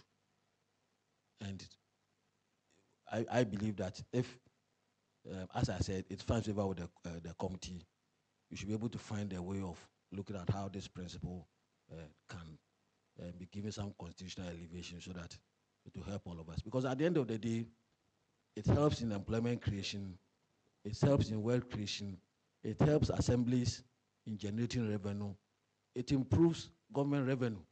Because when businesses thrive and grow, government also earn income through taxation. Yeah. So I think the multiplier effect is so huge that if we are able to tighten the screw in these areas, it will help all of us. The issue of retiring. So under existing law, right? So under existing law, you enter a contract with somebody. The other contracting party changes their mind about, the economics of the transaction changes for them, and they either breach it or somehow do not want to perform. You have rights under law, under current law, right, to basically sue on the contract. What would elevating it to the Constitution give you that you don't currently have under the law, right? Or is it the fact that litigation can drag on indefinitely? That is the problem, because that's also a problem. If you consider time value of money and all of that, if somebody takes a case to court and it's going to be languishing in court for 1 year, 2 years, 3 years, of course, that's a problem. Is that the problem? Is it the length of litigation, or is it that the current law doesn't actually protect the sanctity of contracts as well? Well, the law, I think, is explicit on these issues, but the enforcement and honoring the terms of these contracts become a problem, especially when the court itself becomes a clog in trying to implement or enforce the provisions of these clauses. So it comes back to the point I made earlier on that, can we look at the possibility of having time limits in these areas? Because it's a major headache, Chair. It's a major headache. I have seen instances where a simple supply, purchase of goods and non-supply currency issues has taken about 7 years. Yes, I pay advance to take a shop, and there's the dispute as to who has the right to grant ownership, who has the right to enter into the the contract. Money has passed. In trying to get my money back, about 9 years. Then what kind of business are we doing? And the courts would put all kinds of impediments in your way in trying to really get your money back in such simple matters. So, Chair, these are some of the little things that I think that the business community may want to see these matters addressed. Legislation has done its part, but we are still not seeing the results. Thank you. Yeah, thank you. I think we'll be glad if you could actually reduce some of your ideas into writing and send us a memorandum with some more specific, I mean, on these issues about land tenure and the sanctity of contracts especially, if there are more specific proposals you have in mind as to how we might cure this problem, because it is a legitimate problem. It's like, I don't know how the time limits issue. I don't know beyond, say, election disputes, if we have managed successfully to put time limits on any litigation in our jurisdiction. Elections, I know, we are trying in some jurisdictions, 7 days, 14 days, 21 days. I think we are still trying to, we are a bit more permissive, but we've tried to put some constraints on how long litigation in these areas must take. So theoretically, it's doable. You can actually put a time limit on litigation and say, this is, presidential elections must not go beyond this point, or parliamentary elections must not go beyond this point. Beyond those two, I don't know if we have tried and if we have been successful doing it elsewhere. But theoretically, I think it's possible. The issue is, can you actually legislate it in the Constitution specifically, or maybe say that legislation must, Parliament must pass legislation ensuring that, litigation in these areas would not drag on for beyond X amount of years or days or whatever. Maybe it's, and if you can find, we would look to see if there are comparative models that have done that successfully in other jurisdictions. But I think it's an interesting idea. As I said earlier on, if this principle finds favor with the committee, I'm sure the drafters can do justice to that. That one, I'm very sure about that. That's what to. Chair, you also raised the point about retiring age. Chair, I think it's very important that we look at this issue. We pegged the retiring age at 60 at a time when life expectancy in Ghana was 53, to the best of my knowledge. I don't know whether the life expectancy in Ghana has increased. If it has, why do we still hold on to 60? Because there are some professions now that go to 65, some go to 70, even in the public service. So maybe we may need to get the experts in the area of life expectancy to advise the committee on how these things can be done. But personally, I believe that this issue has to be reviewed, because in many parts of Africa, and especially in Europe, they are changing the retiring age every now and then. In fact, some of them have even indicated that you qualify for pension at say 65, not you retire at 65. So if you are 65 and you have the strength to continue, you can. So maybe we may have to look at those issues again. So what's your proposal? One proposal is to take it out of the Constitution completely, right? And just deconstitutionalize it, but leave it to legislation, because it tends to ebb and flow depending on statistics, life expectancy, and stuff like that. If you put it in the Constitution, you want to change it, it's probably too difficult. So what if we took it out of the Constitution, maybe except for the one that are already there for judges, or it's already in the Constitution, 65 and 70. But for everybody else in the public services, just take it out and let it be addressed by legislation, and maybe allow maybe academia, for example, to have its own scheme. You know, other places, professors like 80-year-olds are still going strong. Here at 60, you retire, and if you are lucky, you get a contract extension for 2 years to another 5 years. So maybe we just take it out of the Constitution. Let Parliament deal with it by legislation. It's more flexible. We can change that a lot. I mean, with less difficulty. Is that one way of doing it for now, as opposed to saying, let's go and change from 60 to 65. Then 10 years later, we are back and saying 65 is too low, let's move it to 70. But I mean, if it's not in the Constitution, it's easier. Well, I think our experiences as a country should be able to guide us in how we handle these matters. Because I recall in my past days when I was in the mines, underground workers were retiring at 55, even when you had the national retiring age at 60. So you can look at sector by sector basis. You can also look at how you can defer the compulsory retiring age to the sectors or to various institutions to determine their own age. Yeah. Thank you. Okay. So my name is Seth Chumakwabwa from Association of Ghana Industries. And thank you also for the invitation. The person we asked to represent us unfortunately also had a program this morning. He's still promising to come when he's finished. But I can imagine that probably by the time he gets here, it's almost too late. But we promise that we are collating ideas, and at the appropriate time, we'll make a full presentation. But once I'm here, I also take the opportunity to make a few comments. And my general comments is that the Constitution definitely should be pro-business or pro-development. Otherwise, what's the essence of it? And some of the issues I had in mind has been mentioned by my other colleagues. Maybe just to reiterate the point and then bring a few angles to it. First is the tax exemption that Alex just spoke about, and he mentioned more agriculture side.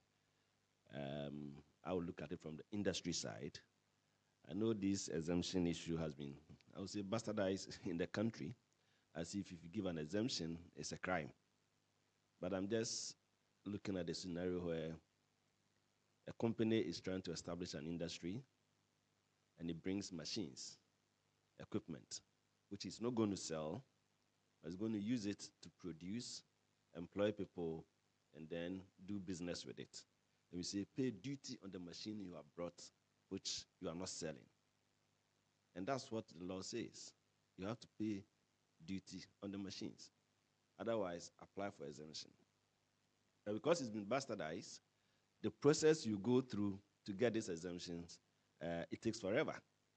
And there have been cases where people have made an effort to get exemption. They are compelled to bring the machine, get to the ports, they still cannot get it. Then they are encouraged to take a bank facility and clear. When it's cleared, it takes forever, years. And in some instances, you may not even get it at all. So I know this may not be a constitutional issue, but then how do we position the Constitution such that these kind of issues that are very development-oriented are supported? Similar one is the land issue that was mentioned, and I'm happy that Let's stay on the tax exemption first, because the scenario of course, you've given an example that would appear, to make a very good case for why we have to do that, because it sounds quite, it's intuitively very persuasive but maybe it's because you picked the right example, right? You bring a machinery, you're not going to sell it, you're going to use it to produce, and then you have to pay tax on duty on the machinery that you're not going to sell. And so it sounds persuasive, but is that what happens usually? Is that what we usually give the tax exemptions to? One. Or is it without any blanket qualification? The way it is now, it appears that, any and everybody can get a tax exemption if you have the right connections, right? Then you also talked about the process being very difficult. And when you look, actually the first time I saw this, some years back, it was a bit odd to me that tax exemptions or waivers were being granted by Parliament. Because in my understanding of these things, it's usually an administrative thing. You pass a law, the law defines the categories that qualify for exemption or a waiver, and then you give it to an administrative agency to administer the waiver policy, right, according to the law. But here it's Parliament itself that is actually, case by case, giving tax exemptions, which is actually an unusual kind of an arrangement for a legislature to be individually giving tax exemptions. But there must have been some history that informed that maybe it's more difficult to capture the whole 275 members of Parliament than it is to capture an agency.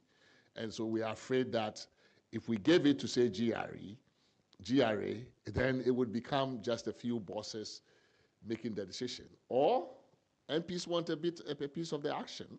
So they too say, why should I give this huge power to GRA when in fact the committee in Parliament can also get a piece of the action? Maybe you can help us with a bit of a history. Why is Parliament the one doing this individual tax waiver business? Was it always that case, or did we take it from somewhere and give it to Parliament? And is that the place where it must be? Well, initially, that wasn't the process. Parliament wasn't involved, and understandably so. But along the line, we understand that there was some abuse. But remember that the abuse doesn't necessarily come, of course, the private sector is the one applying for it. But the abuse doesn't only come from the private sector.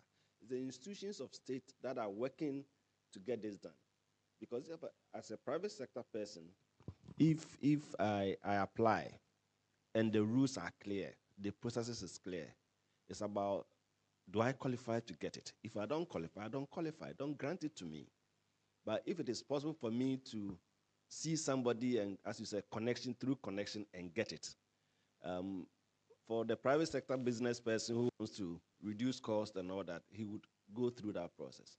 But how strong are our institutions in enforcing some of these regulations? If it is, and it's well done, what's the point in Parliament coming in? Previously, when you apply through Ministry of Trade and Industry or GIPs, then it goes to Ministry of Finance. So Minister of Finance then takes the final decision.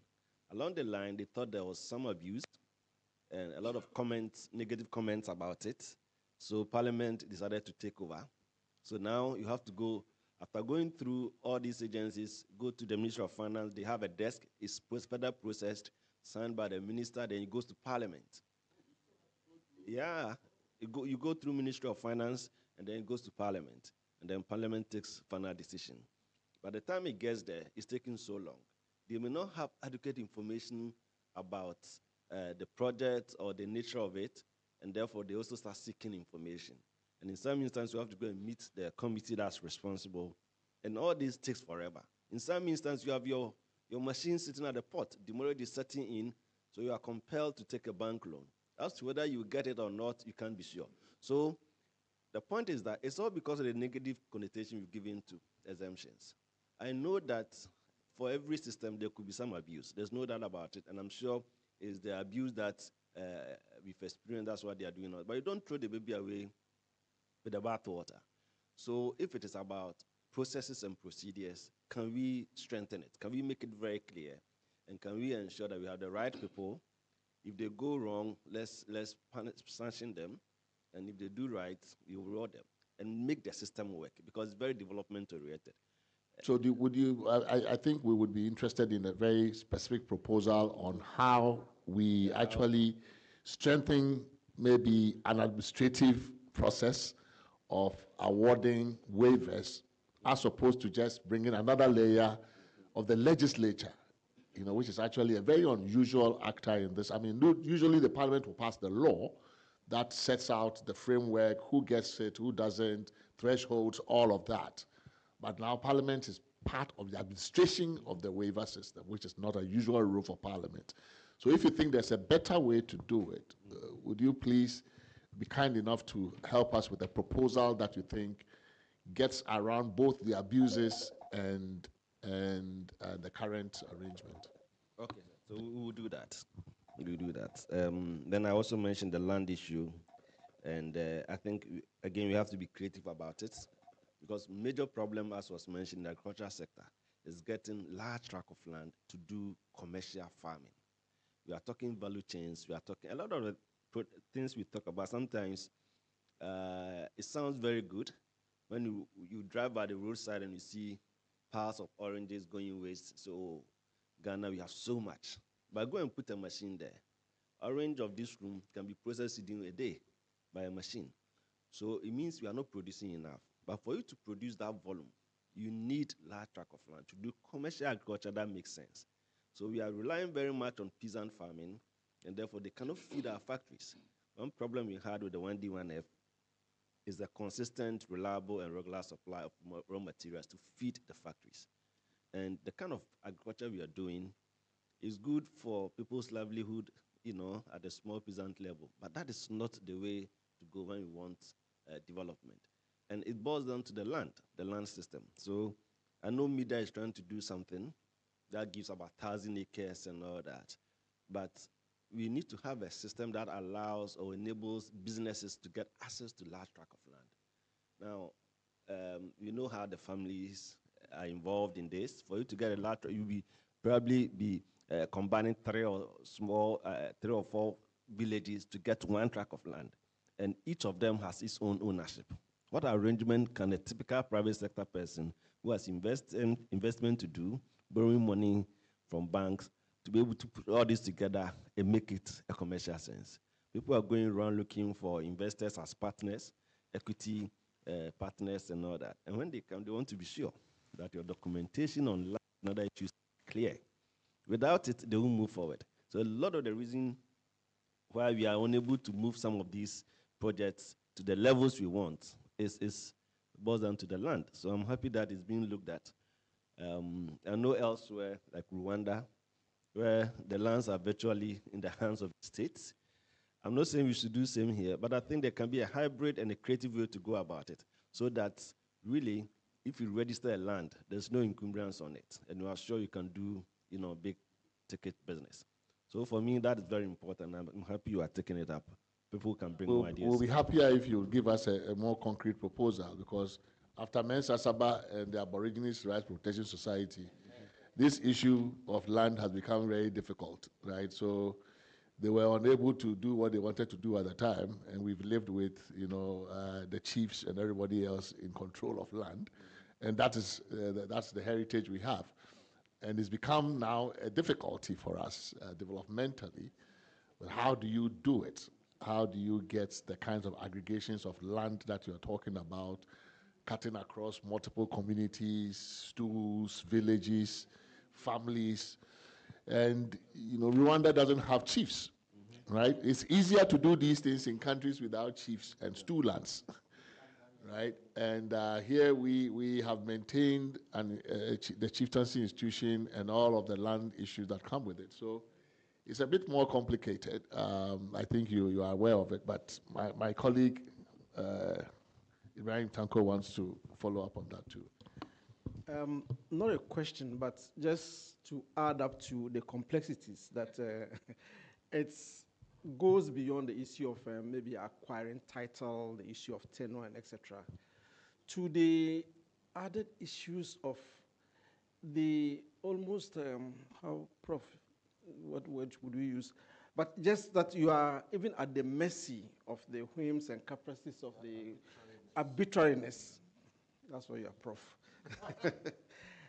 So somebody goes to acquire land for large-scale goods production or husbandry, and then the chiefs get up one fine day and say that that community, they don't allow goat rearing. After they've waited for him to put up all the structures, and he has to dismantle them. Not because he doesn't have title to these things, but just that they have said, no, we don't want goats, this thing. Last week, and I'm not mentioning names, a prominent person who has acquired very large tracts of land in the north, for farming, made a comment on one of these radio discussion programs, that angered the chiefs and people there. And then they said they were immediately taking back their land. They mobilized the young people, that they were taking back the land.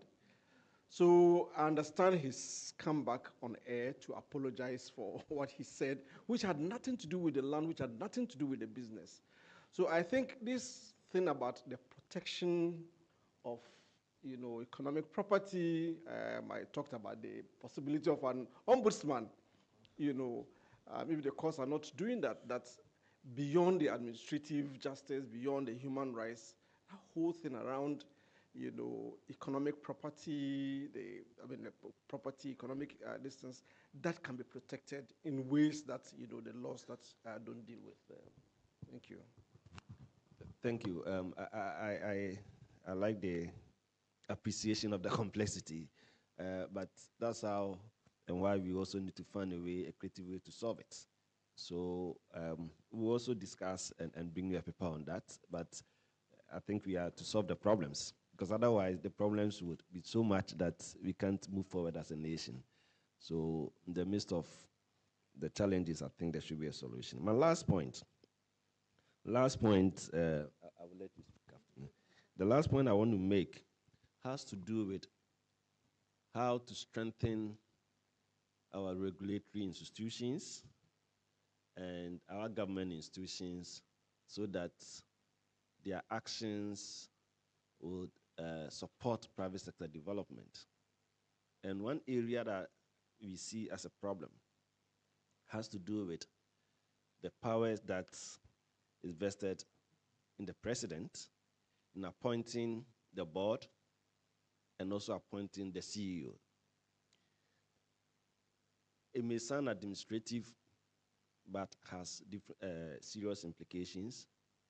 If the president appoints the board, for us, that is sufficient. Let the board be responsible for the appointment of the CEOs. The situation we have now is that even in the current regime, we have it. The president has appointed a number of CEOs as acting CEOs. So they are in an acting position. When the board is then appointed, then the board ratifies it. The question is, would the board say no to any of those that have been appointed as acting by the president? No. And as we have now, and it's been so, in the previous regimes as well. So the CEO is appointed first before even the board chair. Quite powerful, and it takes its power from the presidency. So in some of the institutions, there's this conflict because the board doesn't have that much strong authority that they should have over the CEO, depending on the CEO. Some of them are very cooperative, so then there's no problem.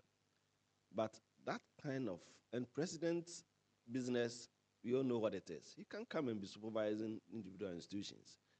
So the effect is that we see inefficiencies in some of our institutions, and it affects private sector development big time. We also what happened with ECG recently, the debt that has been accumulated. And the fact that, for us, we've even gone on air to speak on this, that you have a local content law under the Energy Commission that requires that for the items that we are producing locally, priority should be given to them. And yet we import thousands of containers in cables, electric meters, and transformers that are being produced and assembled in Ghana. For those volumes, When are you going to use them? How many years is it going to take to use them? So we have violated completely the spirit of the local content because you have already imported the items. Even if you're able to pay for it and it's in stock somewhere, you must use them before you buy others. So the inefficiencies at the institutional level affects private sector development. And why should it be that the president only has the power to appoint both? I think this is one area that should be looked at. I don't know whether the Constitution can address it, but it's a critical issue of development, and we are interested in having it resolved. Thank you. Thank you very much. Good afternoon, sis. Well, we don't have a translator or interpreter here who can. Oh, but see, I Ghana for. No, but we all don't speak Chi. Hey, any problem never you. Unless your colleague can translate into English for the rest of us who may not speak in Chi. Okay, I'll try and speak English. Try. But please don't laugh at me when I miss the tenses. Oh no. Okay. Number one, my name is Auntie Matilda Emisa of Matamis Pottery. We are number 1 or 2 exporter of pottery in Ghana. Okay. First is the immigration crisis. You see, recently, you're happy to do the. Yes, I'll be sure. Willing to translate it. Then no problem. Then speak in the language that you're comfortable with. And then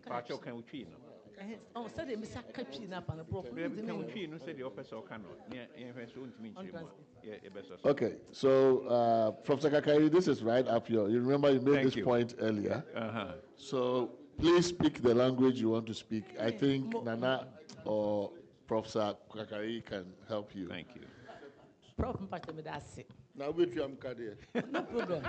There you go. Please go on. Migration in Semono. Immigration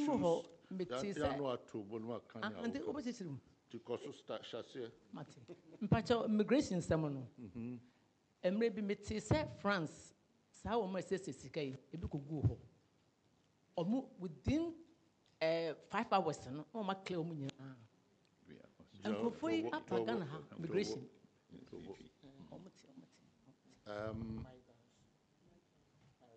It's about the gypsies, migrants. No. Migrants, and she learned that in France, the migrants arrived at a certain time, and within a very short time, they were able to clear them. They were cleared. They sorted out their immigration status and related matters. Na yehu Ghana ha. Oko Ghana remember the bebre and crofo omo na mabonten. Obesra wade na wode man kra na wan fa mana otimi didi watem. There are in Ghana here many of these migrants roaming around and who are begging, and sometimes when they beg and you don't comply, they even insult you. Na yahwe for so many years in adna koswa abantimin kan say when minim institution so handle sa no up till now no omuntimi ye ho hwe besine. In Ghana, the government for so many years hasn't been able to do anything about this problem of the migrants in the society and their activities. Na when you say omo ba, omo do memma ne ba. Oko akra de wo hu papa. Oko around Asiama, Temanuma. Sao boys now omo scraps no. Bu so so fi hefa. Police ni bi ne ha ko bu so say he na wo fi. Nso nyina Mali, Niger, Burkina Faso, no monam. So one can post it as well.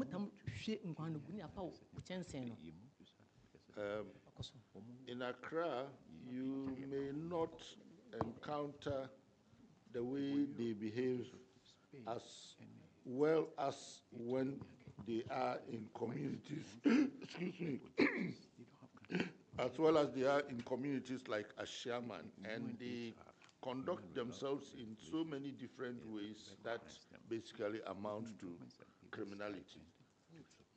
Na se eba se ye chi omuso mpoko police station. Ne aja wo. Recently case bi si wo central region ho. Nkofo nchansin se wa kese ayamwa no. Oh, because se omo pamu na immigration for hu wom na se chi wom do wom ko back. All these things won't happen. The police don't do anything when people complain about their conduct and they are arrested. The police don't do anything to them. They don't take any action, and they release them back into the community. Until Mr. Wamami so asembako. Nsem na wo kanu nyina no ba say djuma a constitution ho djuma na ne wo kanu fa no yete ase o kan kosi say nse be ya ye be ya se Ministry of Interior se ho na wo to me was adene so a omo powers yenche wo mo yenjeli wo mo yen party to wo. So basically, she's calling for the enforced repatriation or deportation of all of these migrants. And number 2, Mr. Guta, na me tati te wo ma me ti o mdia ya me nte won wase Guta no Ghana Union of Trade Association. Do they bring money into the country or they take money out? Guta for no more. Opening back. Hold on. Please. I bring money in. You, I think there will be a time for you to respond. So, the intermakers what I know is say Ghana no ye pre say Ghana be tumpon. Na on my be tumpon. So we export extra. Now we import those one. What do you mean tumpon da?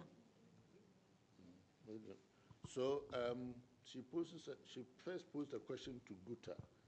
Do they bring in money into the country, or do they spend more money going outside the country? In other words, as she put it, for any country to develop, there should be a favorable balance between your import and export revenues. And if you import more than you export, you are not going to make much progress. Rubber bags now, abandoned to me. Matisse said, "Abandon percent okra or bandy, but abandon bandy rubber." Some people say, "I didn't think abandon bandy rubber." More names are so say or man. So she can't understand the issue of plastics, the use of plastics. She's learned that people say the government cannot ban the use of plastics. Single-use plastics. Yes, she can't understand why the government cannot ban it. In other words, her proposal is that government should ban the use of those plastics.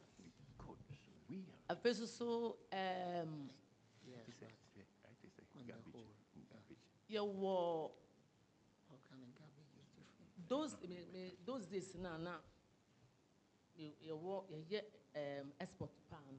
Now me 100 boys and girls and the Matamis poultry and you craft crafts. Now in Semin Kwame were 300 workers. Sephora were 100. Well, 400 people in an association. It's 400 Semin Kwame were 300 workers. No, we were 200, we were 50, we were still here. Abano and me when those days. 300 workers and you be a crab pay. Oko East Africa, craft, Omuncha tax. Because they are taking the craft out, then bringing in money into the country. Hold on. She's talking about the craft industry and the employers in that industry. That is the business people who are producing the crafts. She, for instance, employed 300 people, and they have about 400 such employers in the industry. And assuming each one is employing hundreds, that amounts to employing a huge number of persons in the country. And they employ all these people and add to the economy. But an export, they are into the export of the crafts. And she's comparing their conditions here with the condition of similar employers in Kenya, where they do not pay taxes on crafts. So I think her plea is that they should also be exempted from paying taxes, certain taxes. So that we can compete with them. And be supported. You see now, these Galamsey people. Oh, Galamsey phone. Almost the boys now winning now. Don't know to me kind of asset that. Then I said, "Oh, me didn't float." They said, "The mumu flow no." Asset that. Galamsey for you. Okoha. Those days, yet the night your boys know. Woman go school, nay, woman drop out phone in young craft phone and near for woman. Say, Oko because it says, I made my grandma, because Oko Galamsey. And say, Uncle Ban to me, craft industry now. All these people doing Galamsey. Oh, Baba, many phobia I must see at 30 years, we started in 1996, we started in 1995. The first order, I in 1996. 30 years, they are still working with me right now. They say, money ya, a better mention. On now, on your upper to see about between Cecilia. And if I'm able to employ somebody for 30 solid years, now they are some of them have gone cost up. So, but the honest thing, so I don't know we pay. It may be a bit of universities every year. It is a banner of craft industry now, or and run because all these people doing Galamsey, they will come back. When they come, they'll get something to do. Okay, so from the export industry side, from your business angle, what is the government failing to do? I know there's a Ghana Export Promotion Authority or something. I've seen, I think I've been to a few crafts exhibitions sponsored by either that authority or some other Ghanaian, sometime in Berlin and in other places. I've seen them displayed. There is a lot of, is it that there is no government or public sector support for the industry? Because there is an organization like the GIPC is there to do FDI. There is also on the export side, a Ghana Export Promotion Authority. I'm sure there is probably something else. But are you saying that there is no government support in that sector, or that there are certain privileges, exemptions, taxes that you need to boost your sector that we could take a look at?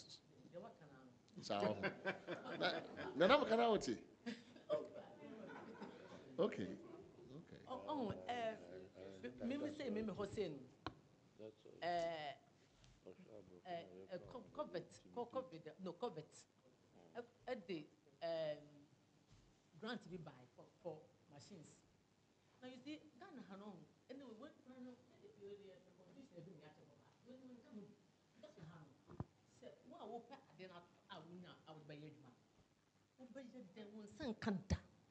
now they don't know only a patacrano.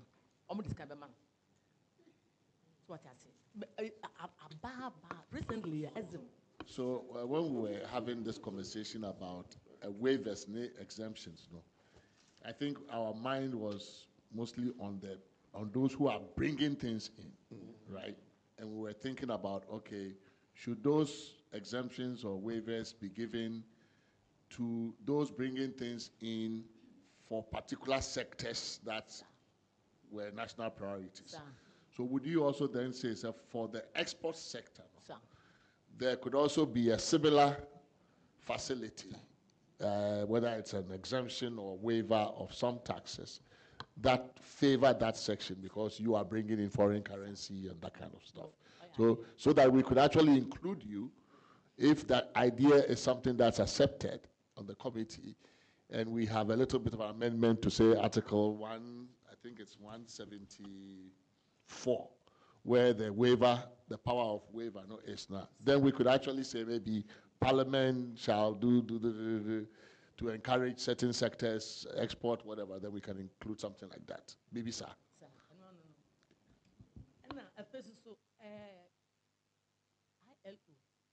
ILO. LOC. L. Letter of credit. Letters of credit. I would do a lawyer for buy. Very home to is a craft.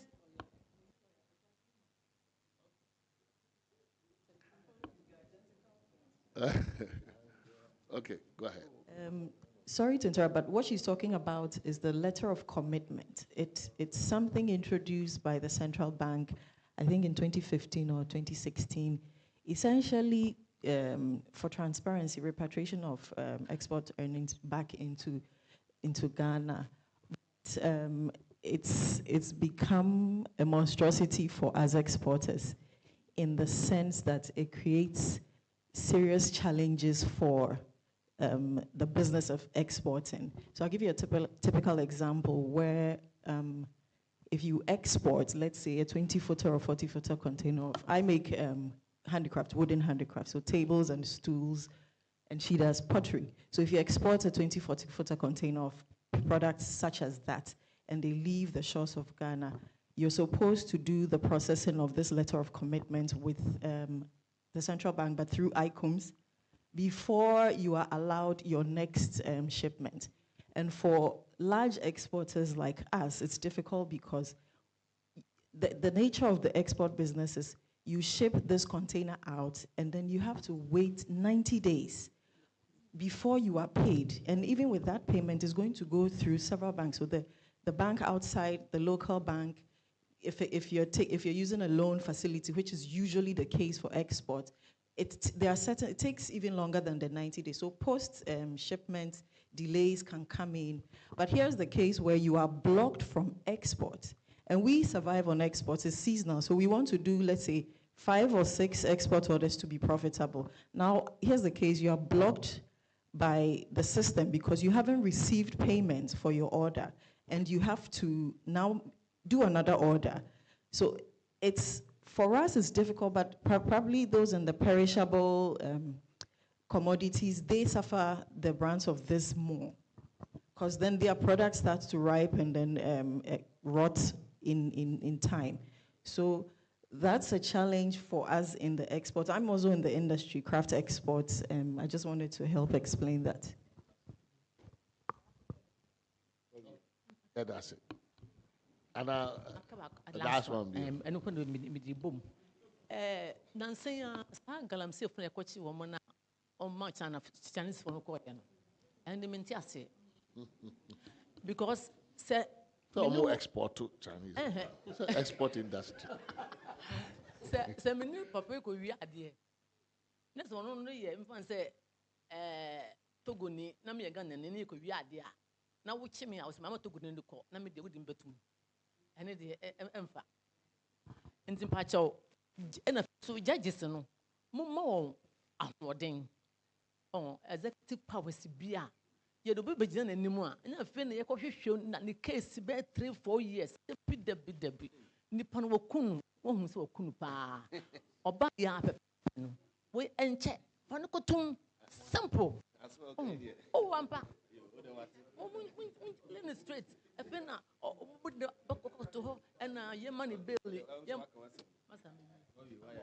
Well, I mean, the last point you just made about the distinction between people based on national origin. So Article 17 of the Constitution says all persons shall be equal before the law, right? But interestingly, under 2, no, it says a person shall not be discriminated against on grounds of gender, race, color, maybe color, ethnic origin, religion, creed, or social or economic status.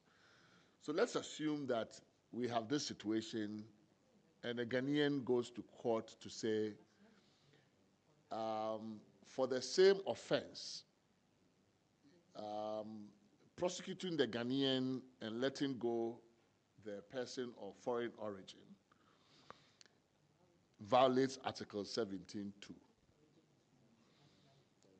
Is that, I mean, because the grounds for the discrimination, no, that Article 17.2 prohibits, no? Somehow does it include national origin?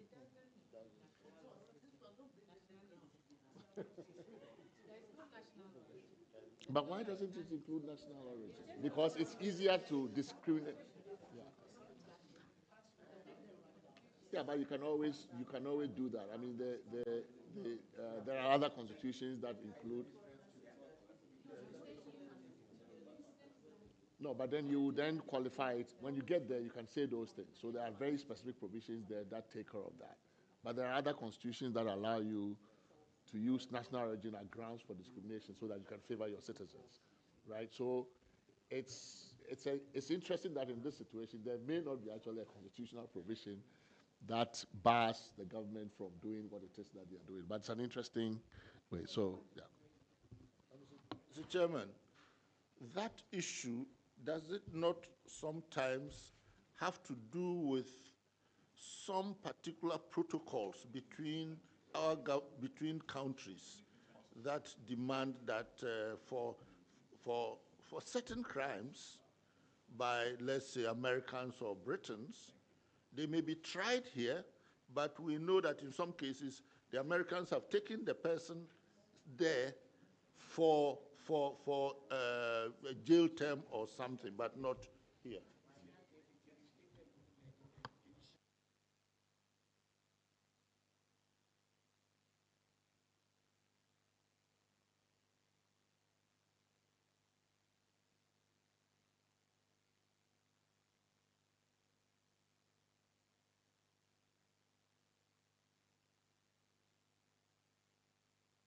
All right. Any other person? So we've heard from the Ghana Employers Association. We've heard from those individuals involved in the export trade. We've heard from. Okay. Please go ahead, and then we can.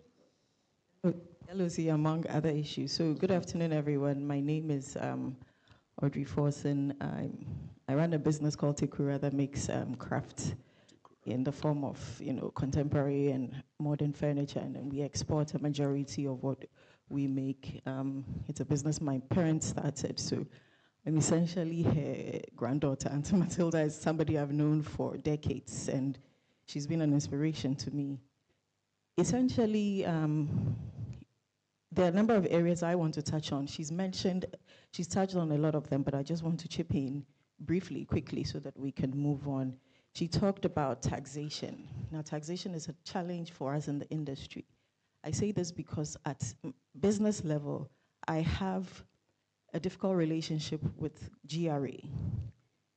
I'm sure every business person can relate, but there are no special I don't want to use the word privileges or benefits for SMEs, particularly those of us in the non-traditional export business.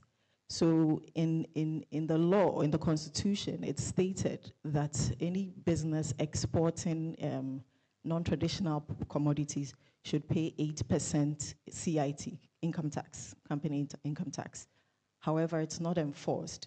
So we're being forced to pay 25% income tax like any other business, whether it's a multinational or whatever kind of business, although it's stated specifically in the law. And I had a back and forth for nearly 3 years with GRA. I printed out the laws. I highlighted, my sister is a lawyer, so she helps.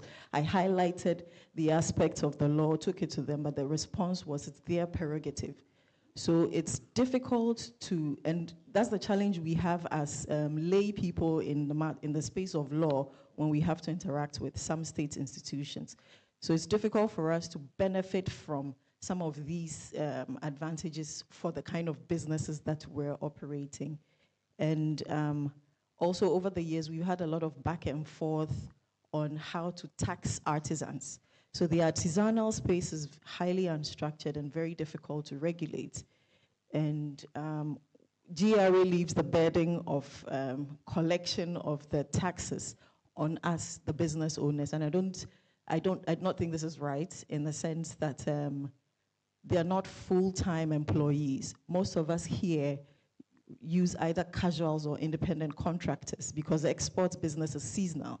And so your best bet is between 3-4 months, you do one export and then you're done until the next exports. And you have to now call in people. So there can be instances where the pool of artisans that you're using, that you use for export number 1, is not the same as the pool of artisans you use for number 2, export number 2 and 3. But GRA requires us to pay withholding on these artisans. Then also there's a gap in the sense that the artisans don't understand why they should pay the tax. And so we had, and this is something we've presented to Ghana Export Promotion Authority. So it's conversations that are going on because it sort of slows down our ability to do the business, which is export. So there is a lack of understanding or knowledge as to the essence or the importance or the requirement for them to pay the withholding tax as artisans. And so in our engagements with GRA, we had suggested some kind of sensitization or education for the artisans. And I remember there were a number of us exporters who had agreed that we can host artisans at our workshops so the GRA can come in and do some kind of education to make them understand that when I deduct 5% from your income as an artisan, it goes to the state, and then we can take them through the process, because there's also, in the artisanal space, there's a lot of mistrust. So if you are paying the person, it has to be exactly what you've negotiated with the person. Now, when you introduce the tax element, there's panic. They are wondering, what are you doing with my money? And the way withholding tax goes, I cannot issue single receipts for every single artisan. I fill a form to submit to GRA. So unless I actually open my, and now we're doing it even online, unless I open my books to the artisan who may not necessarily understand the information, it creates a problem. And so when you call them in to work, they don't show up because they say if you go to Tekura, they are going to take some money from you and tell you that it went to GRA, but it stayed in their pocket. So that's actually one of the challenges we have in the space of tax. Then I think financing has been mentioned a couple of times. What I just wanted to add to it is that for the business of exports, it's usually short-term capital. You take a loan, produce, and then you ship. Now, when it comes to this, the banks have become a no-go area for us, and I'm sure Auntie Matilda will attest to this, because they are charging interest rates 35% and above, and that's not good for business. We're competing with Asians who are exporting in the billions of dollars. We're still in the millions. And they have better pricing, they have resources, they have cheaper labor, they have machines. They are far advanced than us. And so when we have to take loans at such rates, we might as well not do the business. Now, the alternative would be to have a bank, a specialized bank, that would focus on the business of export, which there is, which is EXIM. But there are some challenges, once again, unfortunately, with many of the state institutions, there are some challenges with enforcement or how the process of accessing these opportunities. There's a lot of bottlenecks, there's a lot of delays, there's politicizing projects and so on and so forth. And so I remember in 2 years back, we were trying to take a loan from EXIM for an export order.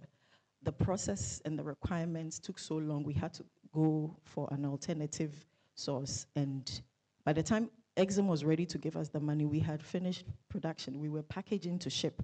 So in a sense, it doesn't create an enabling or a conducive environment for you, because you have deadlines to meet when you take on an export order.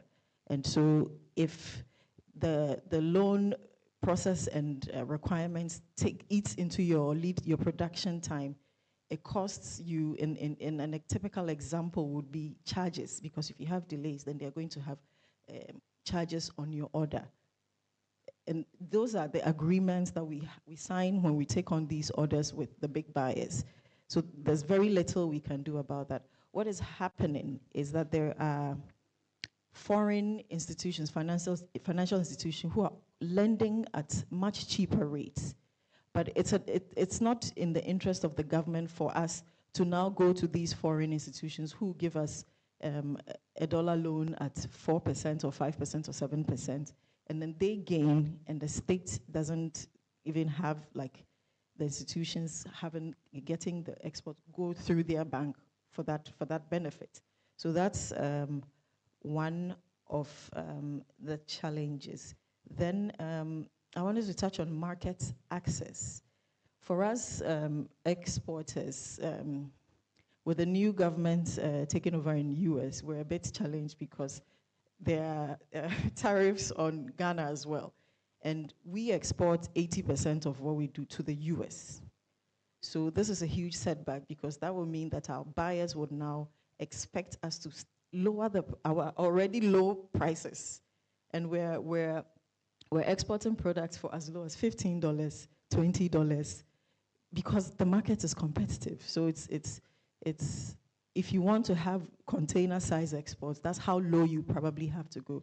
And now with the tariffs, there's uncertainty for us, because we, for instance, haven't had any confirmations yet. We're still in negotiations because of this. Then the way forward perhaps in there will be to look inward, to look at the local market or the sub-region, which also comes with its challenges. For instance, it's difficult to have your products put in retail outlets.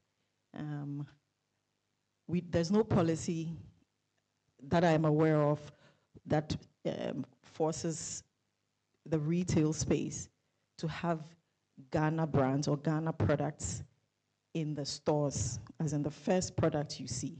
What I know has happened, which has taken probably nearly 40 years, is there's a Ghana mall in Osu, and that's been supported or financed by MasterCard Foundation. That's not an entirely Government of Ghana project.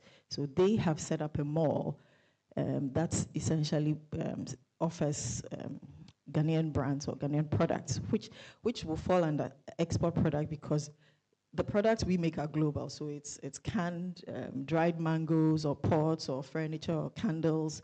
These are products that we still use here as Ghanaians. So there's nothing like that for us SMEs.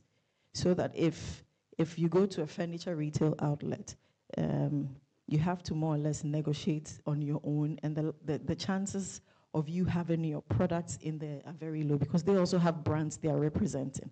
So if something like that is considered for us in the SME space, and this is not limited to exporters, essentially manufacturers and those in agribusiness as well, so that our products can be like first option to Ghanaians. I traveled to Germany for an exhibition sometime, and when I entered the store, it was a chocolate shop, the first thing you would see was chocolate that was made in Germany. Very well set up, and it catches your attention before you see Cadbury and all those other ones. So essentially, if we can have some kind of, I don't know, policy to help us have our products on shelves, to also boost the local market, so that if there are shocks, there are external shocks, we are not so much affected by it. Another concern will be taxation again for local business. If you have to sell your products on the local market, the tax alone comes to 21% when you do the math. So I have my pieces at Artist Alliance Gallery, and over there, outside my commission, I'm charged by the gallery. I have to pay standard VAT, and then I have to pay withholding tax.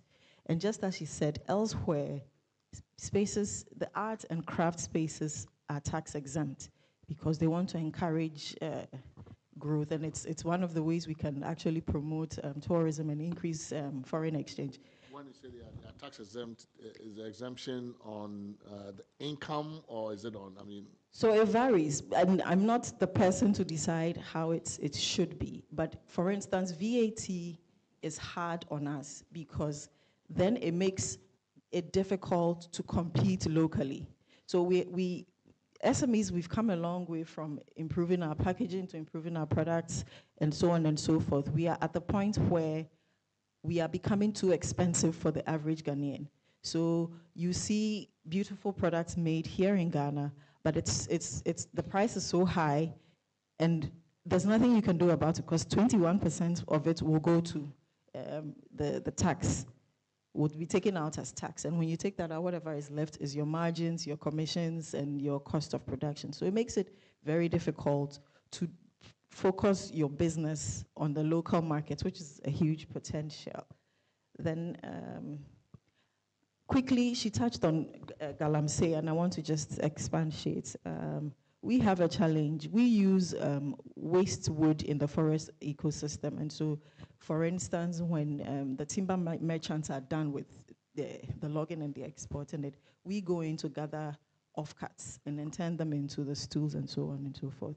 But we have a challenge with the illegal operations of cutting down trees and also mining, because then the forest reserves that are not supposed to be used for that are now being affected by these activities. And so sometimes it slows us down, or it poses a threat for the hands that we hire to go and gather these offcuts.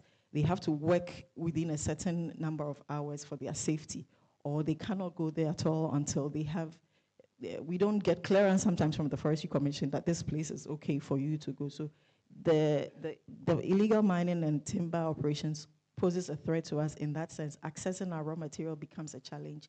Then also, just as she mentioned, the young people we're working with are no longer finding the work we do attractive. So they would opt for Galamsey, which will probably pay them 3-4 times what we offer in a day's job. So that also poses a threat. And they're not also interested in training. So it's, for many of us in the artisanal space, we have to train our own artisans. I work with students from sometimes KNUST and Accra Technical University, and when they come into our space, we have to train them all over again, because in there also there is a gap between what's happening in their schools and what's happening in the real world. They study woodwork, but when they come in, we have to teach them again. So that is somewhere that I don't know if the government can look into. So let's distill it down to, so for a constitution review commission like us, what kind of language? So just I'm thinking, since I'm talking to you creative types, I'm thinking a bit creatively here about how we'll do this.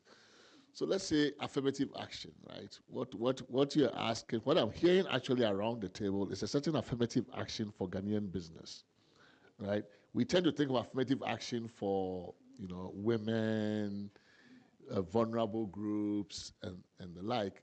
But if there's something here in the Constitution, if we were to put something in here about, government policies and programs giving preferences and things for Ghanaian exporters, Ghanaian businesses, and it would be a kind of an affirmative action policy for business, right? So it's possible.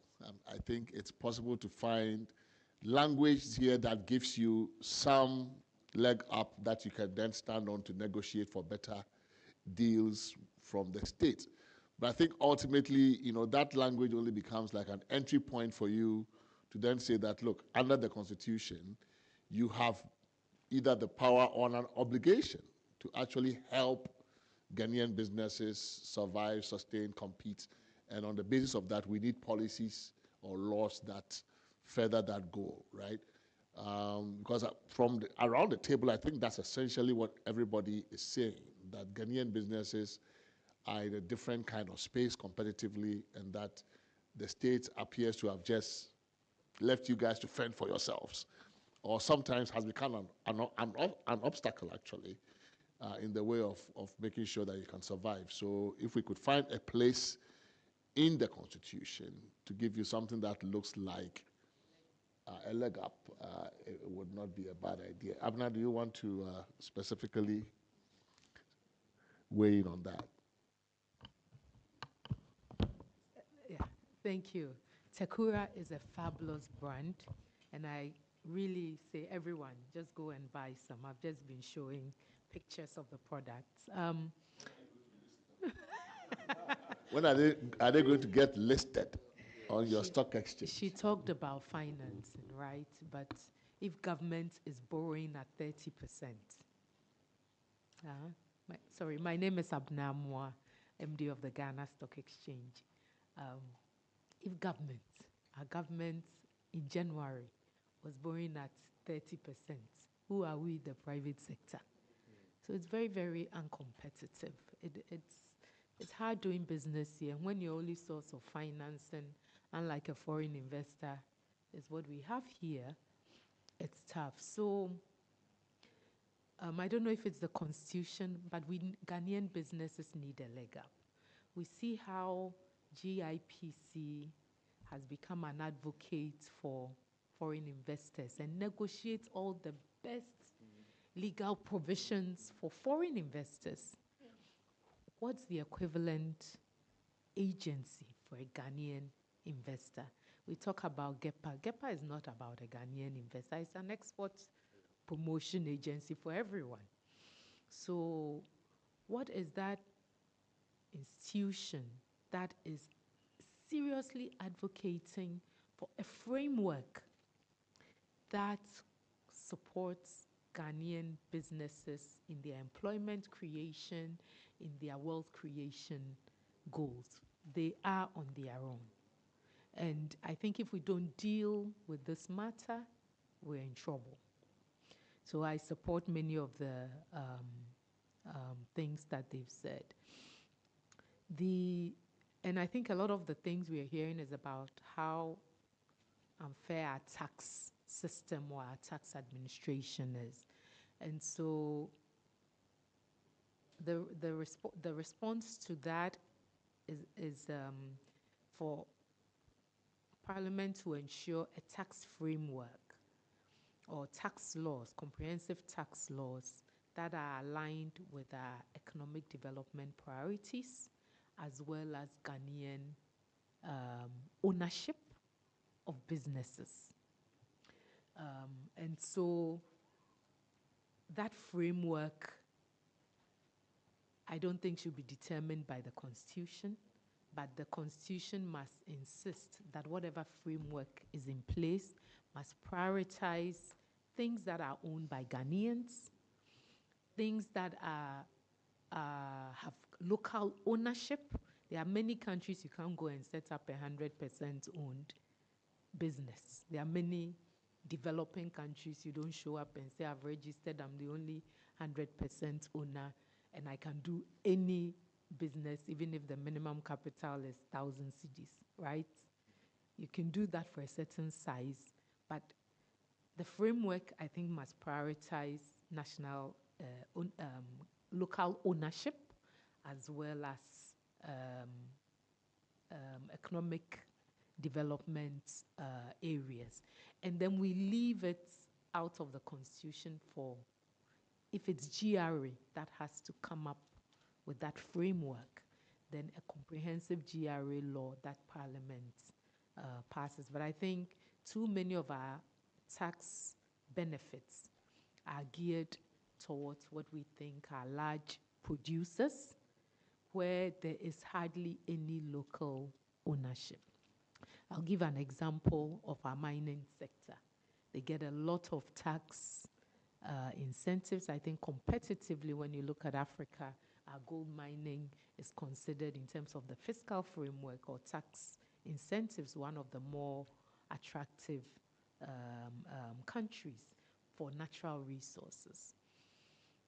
We say Ghana or the Ghana government owns 10% in the companies that own the mining licenses, only to go in there and see that Ghana government has barely ever made dividend payments or dividends from any of these companies, because at the local company that owns the license, the transfer pricing practices show that even when gold is $3,000, there's one company who has decided that the local owner of the gold, the local company that holds the license, sells that gold to their parent company for $1,000. And then the cost of production are all loaded on it. That company is permanently in losses and never pays any dividend to government. So we sit on the assets, we don't own the assets. Some of these we need to change the framework, for instance. We need to start considering if things like gold, we adopt the structure we use for oil, where ownership is in production instead of shareholding, where it can be whatever the parties decide what it is. But imagine if we own 5% of all gold produced in Ghana versus equity. What you can do with that in terms of your refinery, jewelry industry, etc. If we are defining natural resources which are finite in terms of the public interest in those, to be taxes, everyone pays taxes, right?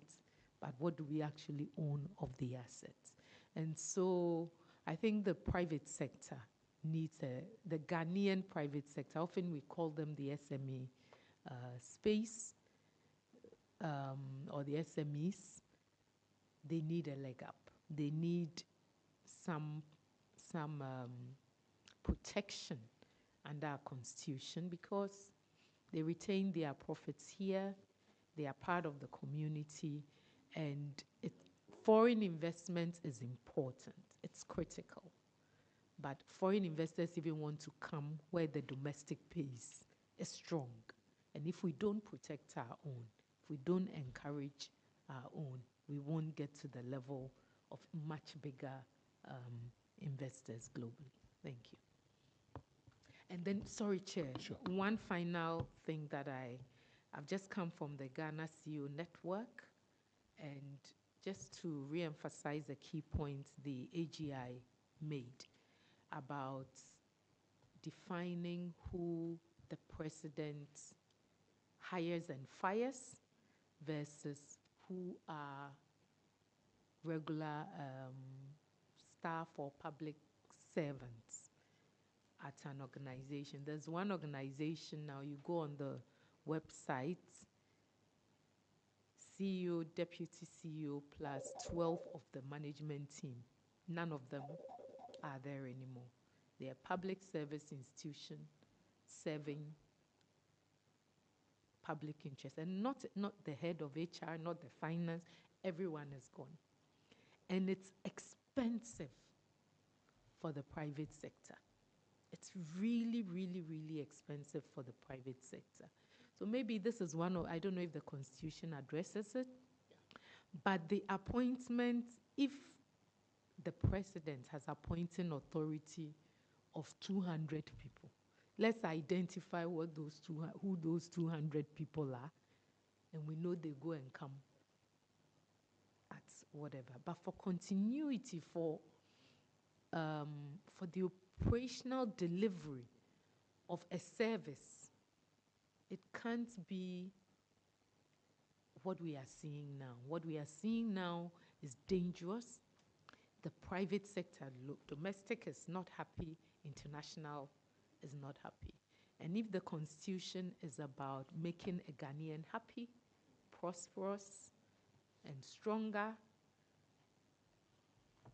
this is not meeting it. So, Chairman, maybe it's time for the team to sit down and say what are those specific number of people. President can take whatever they need to do and go on with it. But we need to have our public services working, and it has to be protected. And I think finally, if people don't do what they are supposed to do, what's the recourse of the Ghanaian? What are the, someone said the tree word, associate. What do we do to, yeah, there are too many people seen to get away with anything. So, but I think that's where the business community also comes in, because of course, when you have these disruptions in the public service or in the public sector, persons with whom you have built relationships over time get changed at the whim of whoever is the next president, then you have to cultivate a new group of, because business is based on relationships, right? So these disruptions cannot be good for business, cannot be good for the private sector. So yes, there is the need for a fair amount of stability in personnel in these organizations. And I think that as businesses, you should also speak up.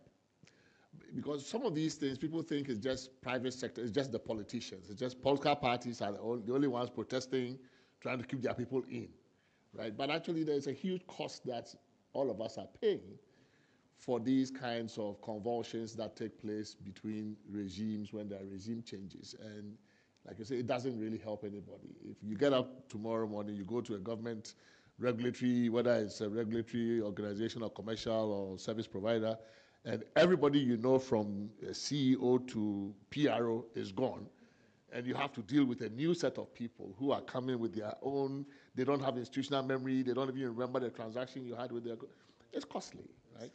But I think that if the businesses don't elevate this to a big business concern, cost of business kind of concern, and allow it to become just political football for the two parties and say, you remove my people and I remove my, you know, it's not, we are not going to get, it's not going to get the kind of attention that it deserves. I think a lot of these issues, entities like the business community and the like are the ones really that must weigh in, so that the message is very clear that it's not about you guys, the two of you trying to put your people into these places, and that we all pay a cost, a huge cost, because people don't think that private sector pays a cost for these things, but private sector does pay a cost for these things.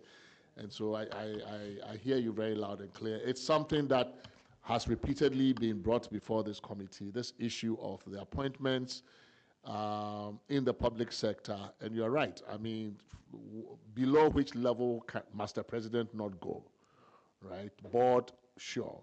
And if you have the board, why don't you leave the board to select the rest of the managers based on some defined criteria, based on competitive meritocratic criteria and all the like, and those things. And I think it's about time that we started regularizing and formalizing the state a bit. It's almost like we have ended up creating an informal state, right? To complement the informal economy we run, the state has also become quite informalized. And I think it's for a state that is over 60 something years old, I mean, it's about time that we formalize some of these things and regularize them. So thank you for those insights. I think you had a point, and then Anna as well. So you wanted to make a point. So. Thank you very much. Very quickly, I had industries, exporters, and so on and so forth. And I mean, I thought that a lot of the things could be catered for by way of democratizing the economic governance space and ensuring a certain level of participation by all the different interest groups, including, of course, the trade unions, workers, you know.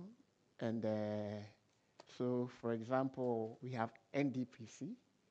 I don't know the extent to which that institution allows space for exporters, you know, local industry, people in production, and so on. No, so that space is about formulating the policy, but also that kind of democratic space with a higher participation can now pay attention to the sharing of the benefits. You know, because that is something we don't talk about very much.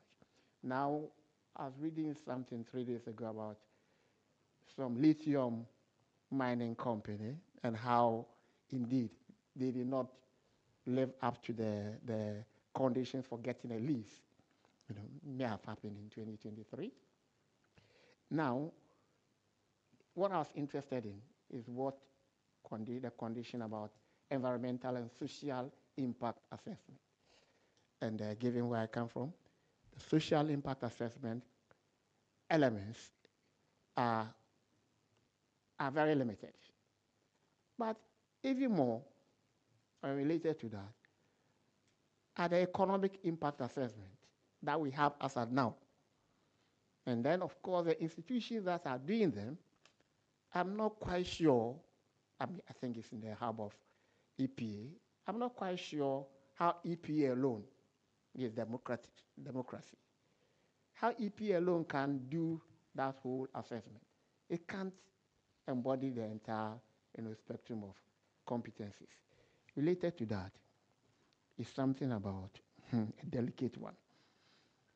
Why shouldn't we prohibit the nationalization of some critical public services? I think we should, in a number of countries in Africa are having that debate. We must prohibit the nationalization of water and electricity. That we can, sorry, we must prohibit the privatization. Did I miss my words? Yeah. No, that's I'm correcting myself. We must prohibit the privatization of water and electricity in the Constitution. Now, if private enterprises want to do something, if you want to do, I want to do my own generator, or I'm in a community who want solar panels and so on and so forth. That does not go against the state's obligation to provide and be seen to be providing more and more of it over time, probably at competitive prices. Finally, the question about, are there some economic interests that foreigners should not get into? Of course, there must be something like that. The details, I think that the committee can, deal with them. No, that's too easy. Why don't you tell us those things that foreign economic interest should do? Yeah, tell us. Sorry, I think like if you take the area of, I was rushing because of time. If you take the area of mining, look at what we did historically. Let's take a look at the African mining vision and draw some lessons. There's no way we should give out our gold mine, a mining company, to have more than 50% shares. I think that the state, Ghana, should have the majority shares in all such companies. Now, what it means basically is that there will be challenges with regards to huge capital outlay, right? But then there are people who have the competency to figure out how to stagger the interest of the foreign investor who is ready to put so much money into a mining concern. But certainly there should be a limit in that area, in mining, in natural resource extraction, and so on and so forth. And then also in relation to land. Land will always remain a volatile issue so long as foreigners come in. Even when Ghanaians, people from one ethnic group, over time capture loss of land in another ethnic group to the detriment of the indigents, right? It sows the seeds for conflict and tensions in the future. Finally, I hope two things have already come out. Otherwise, I'm just flagging them. There's something about universal social protection. We've hinted at it. And there's something about affordability issue. We are doing quite a bit of work in that area. We think that is a myth. Social protection can be supported progressively over time. You find the sources of finance that are tagged to certain progressive taxation regimes, and then formalize the informal economy, including the artisans who are working for the exporters. So when you are taxing them, they also know that they have some pension regime that applies to them also. It's been done to some extent in Rwanda, in South Africa, in Brazil. So there are examples. And I think Cape Verde also. So there are examples. And a lot of them have to do with having dedicated funding from one area or the other. I'll put some of these things into writing, and then we see what to do. Thank you. Yeah, thank you very much. I think that would be extremely helpful if you could put, because especially those of you who have some comparative either experience or knowledge of how these things have worked in peer countries. So, for example, natural resource governance, from the very first session or second session we had, it's been clear that people are not generally happy with the governance of that sector, and the fact that, you know, there's almost no guiding principles there, nobody, except to say that the president is the trustee, nothing else. Nobody knows what the trustees' obligations are, what they must do with our natural resources, how they must not do with it, for example.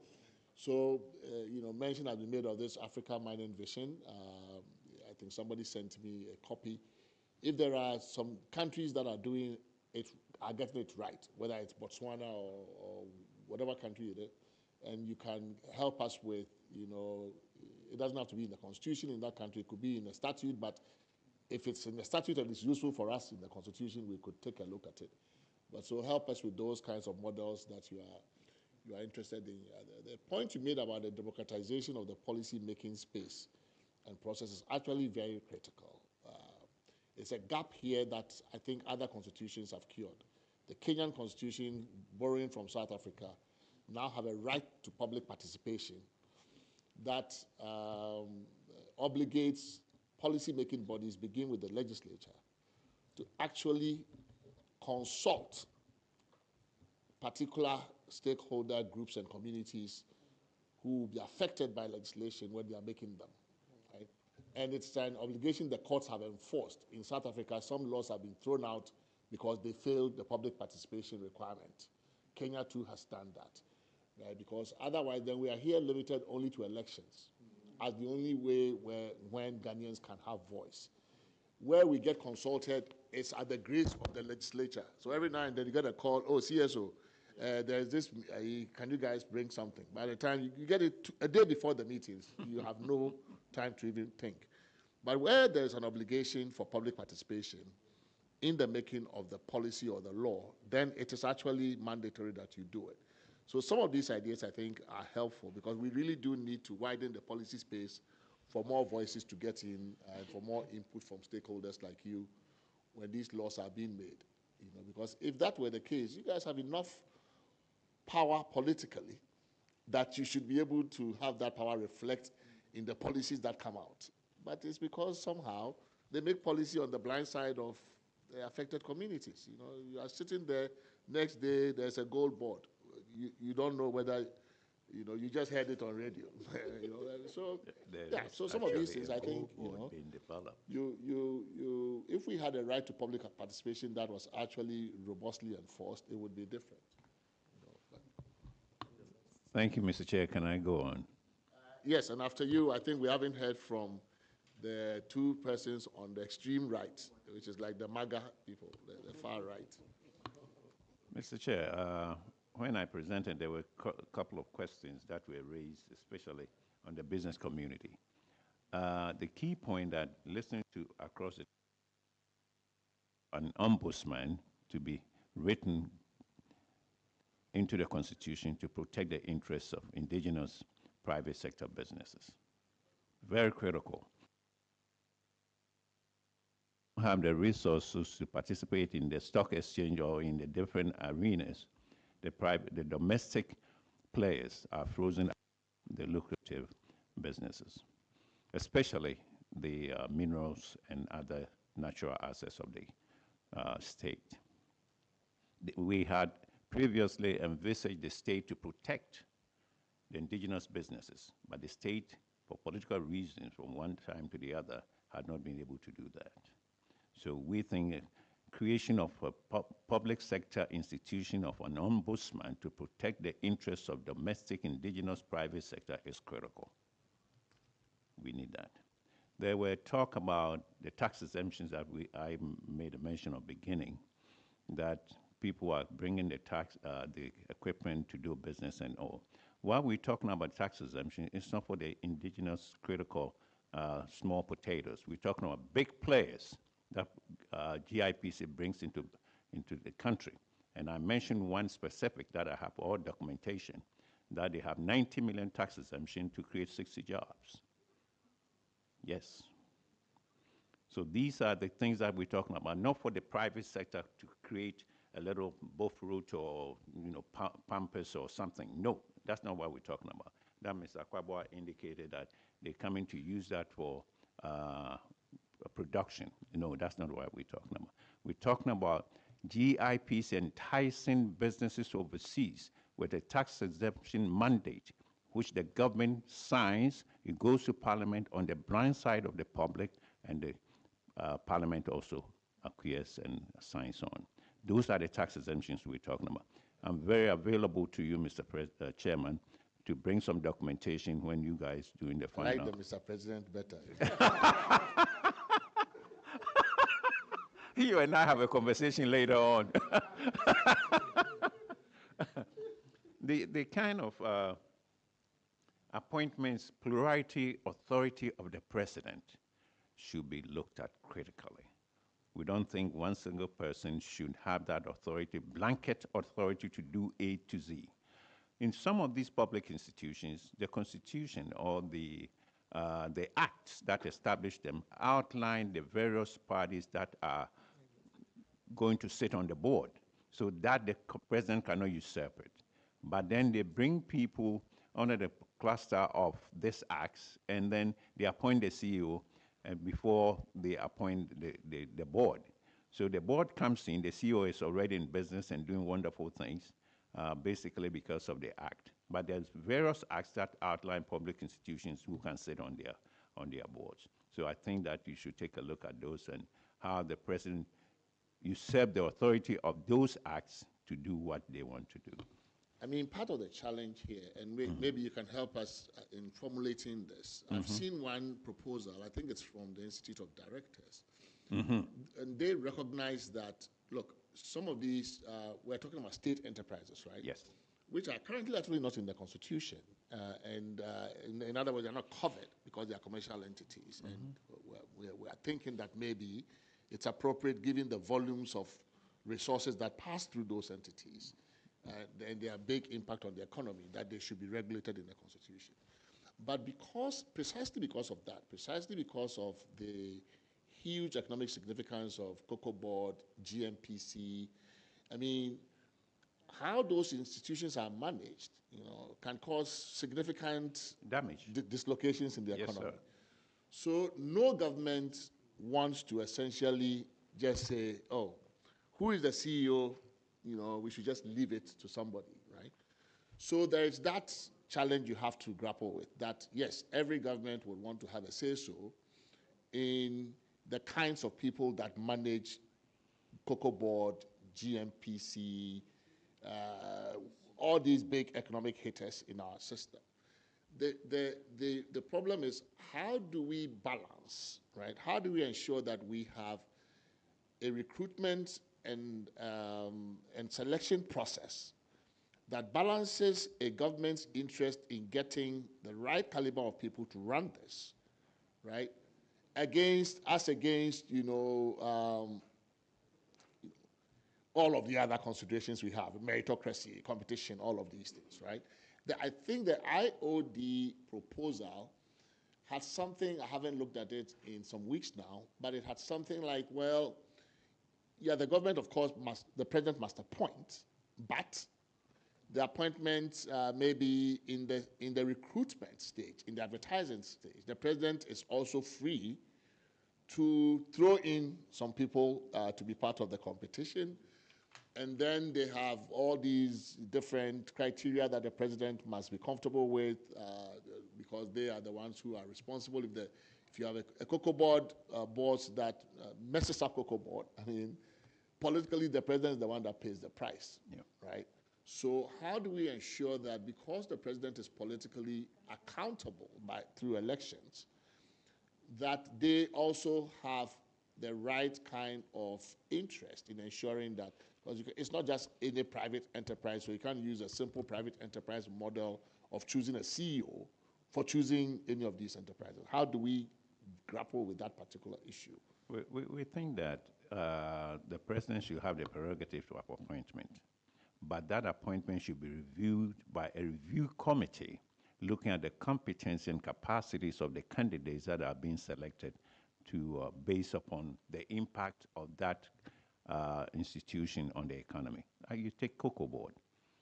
If the president appoints John Q. Thomas to head the Cocoa Board without any education, do we have any authority to challenge that? No. The board of directors of Cocoa Board are also appointed by the president on the basis of the act that established Cocoa Board on ABC to sit on the board. And if there's a collusion that the president also appointed this board of directors from that industry, there's nothing we can do. And that is why our cocoa is now in a mess, let me put it mildly. So we say that every political appointment by the president should have a review committee that will look at the merits of that candidate and the capacity that they have to enhance the business. So far as that is concerned, yes, the prerogative, the financier is the president, but he has to go through the rigorous exercise of looking at the candidacy and their capacities, which we think is very critical. And we think that if the Constitution is going to prescribe that kind of methods or process, the president cannot usurp that and bring anybody in. So we think that you should consider bringing that as well into it. The timelines and the court cases, we think that you should cluster all these corrupt cases and malfeasance and stuff into certain class, and that the cases should be adjudicated or done within maybe certain timelines that you prescribe, you being the professor on that.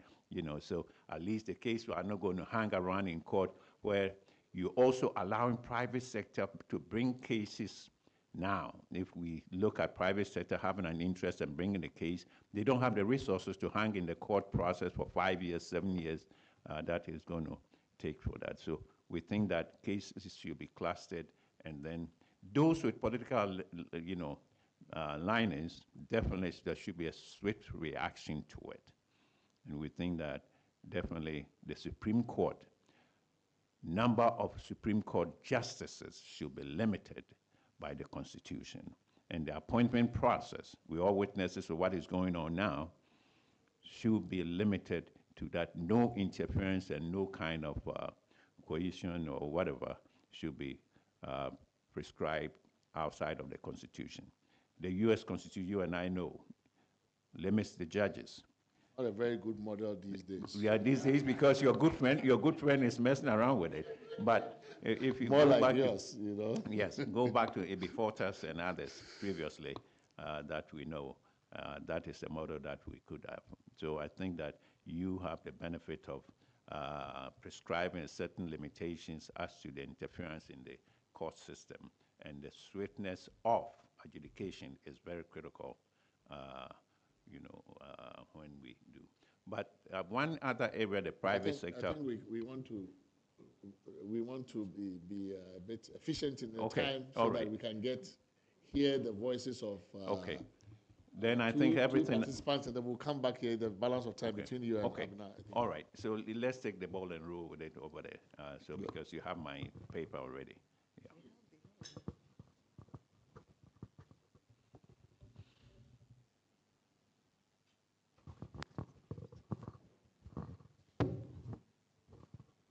Thank you.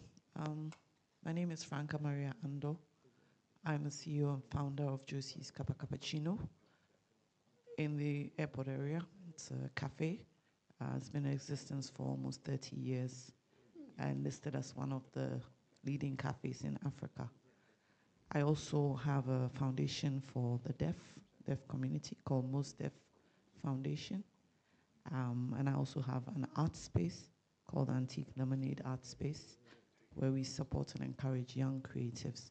So I do represent a few people, but I won't go for too long. I think my thoughts were triggered by something Dr. Ansah said about the possibility of waiving fees to companies to enable them to employ more national service secretariat staff.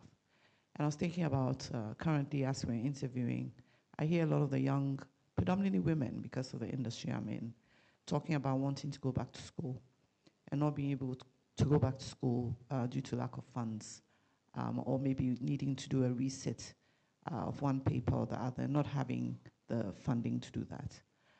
What that does is you can see that they're just there for a period. They're not looking at the industry as a long-term, something that they can do, grow into management, training, stuff like that. And I was wondering what we can do as a community, because as a business, we're interested in community, we're interested in young people. What are some of the things we can put in place so that they can go into companies that are relevant to something that they have an interest in? How can companies be encouraged to create packages for these transitional young people to have spaces where they can learn something and, hopefully further their education? So as a business, that's something that we are looking at doing. I'm also concerned about our deaf community. In the last few years, we've hired 4 deaf young people. I can say that maybe we had the first deaf barista in the country. We trained him how to make coffees, cappuccino, everything. And he even got interviewed by TV3. We currently have 1 deaf staff member who's one of our chefs. So I don't know what we're doing in terms of our deaf community. I think we assume that because they can't hear, everything else is not working. They're very smart, they're very intuitive, and they're more committed than the average Joe because they understand that when they get an opportunity, it may be the only opportunity that they have. Even in terms of sign language and communicating with them, they're very limited because it seems that we don't encourage hearing to learn how to use sign language. So I just want to throw that out there to see if there's any way we can consider them and the gifts that they also bring to the table. How do we make them feel that they're a part of this country and that they have something to give and to contribute? I also wanted to just throw out apprentice degrees. I don't know if it's something that we could also look at, where students can actually earn money and also get an education, a sort of partnership between our universities and our private sector. I know Audrey was talking about students coming from the colleges and still having to be given hands-on training in carpentry. Are these things that we can look at for those who are having financial issues to be able to work but still get their degrees as well? So those are some of the thoughts that I wanted to put on the table. And thank you for the opportunity. Thank you very much. On the rights of, on the status or the condition of the deaf, there is only, we have a fairly generic provision in Article 29 of the Constitution, and you could probably take a look at it. It's the rights of disabled persons is what's titled, and it doesn't differentiate. It doesn't differentiate amongst the various categories of persons with disabilities, whether it's deaf or blind or any of those. So maybe if you could take a look at it, right, and help us with how we might refine a provision like that to speak to the peculiar needs of particular categories of persons with disability. I think there was one, Amnesty International had a presentation here where they drew our attention to certain deficiencies in that particular provision as it applied to, for example, children with disabilities who are in a different category.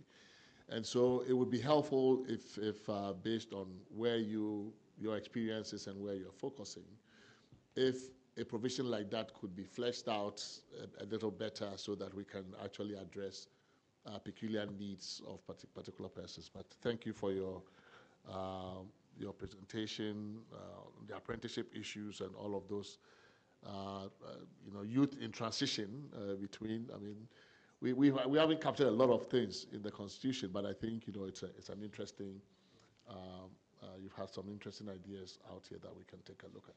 Okay, Abna. Okay. Thank you very much, Chair. I just wanted to challenge some of the ideas around state-owned enterprises that are providing a commercial service and the governance around them. I think an entity set up to provide a commercial service should operate at commercial levels in their governance. And we can debate this, but I don't think the president should appoint the board or the CEOs. I think those institutions should go through what commercially viable entities go through. So we need to distinguish between state bodies that provide public services versus those that provide a commercial service. And we need to define the state interest. Thank you. I mean, Yes, the equity is still it's still a state interest, Yeah. yes, but so operating purely on the market, the market model, certainly yes, because they are commercial, we can't have them operate without regard to issues like market efficiency and profitability and those things. Yes. But to the extent that they also have a state mandate or state ownership, how do we take care of the state's ownership bit of it? So those matters are dealt in the constitution of the entity. So the corporate structure of the entities, a company that is registered will have a constitution. It will determine the composition of the board. It will determine the appointment of shareholders, board, directors. And if you take a cocoa board and it's a PLC, those things are defined in there. Cocoa board is a PLC, a publicly limited company, and those provisions are covered under our Companies Act. Yeah, but so, how do you take care? How do you take care of the risk, right? Yes. That these enterprises, because they operate on a commercial basis, feel somehow that they are not, and in fact, increasingly, we are allowing them to operate as though they are private entities and are behaving as though they are private entities. They set their own compensation levels. They incur costs that are not subject to any public regulation. Mm-hmm. And over time, they can come and tell you, oh, we didn't make any profit. And when you look at why they didn't make any profit, they chopped all the money themselves, right? I mean, so you can find, if you allow this kind of the private mindset to dominate in these areas, you could also find a situation where they are state-owned in name only, but effectively they are run by the insiders as if they are private entities. They account to nobody. They account to very few people. So that is where the difference between the government of Ghana as a shareholder is different from delivering a public service.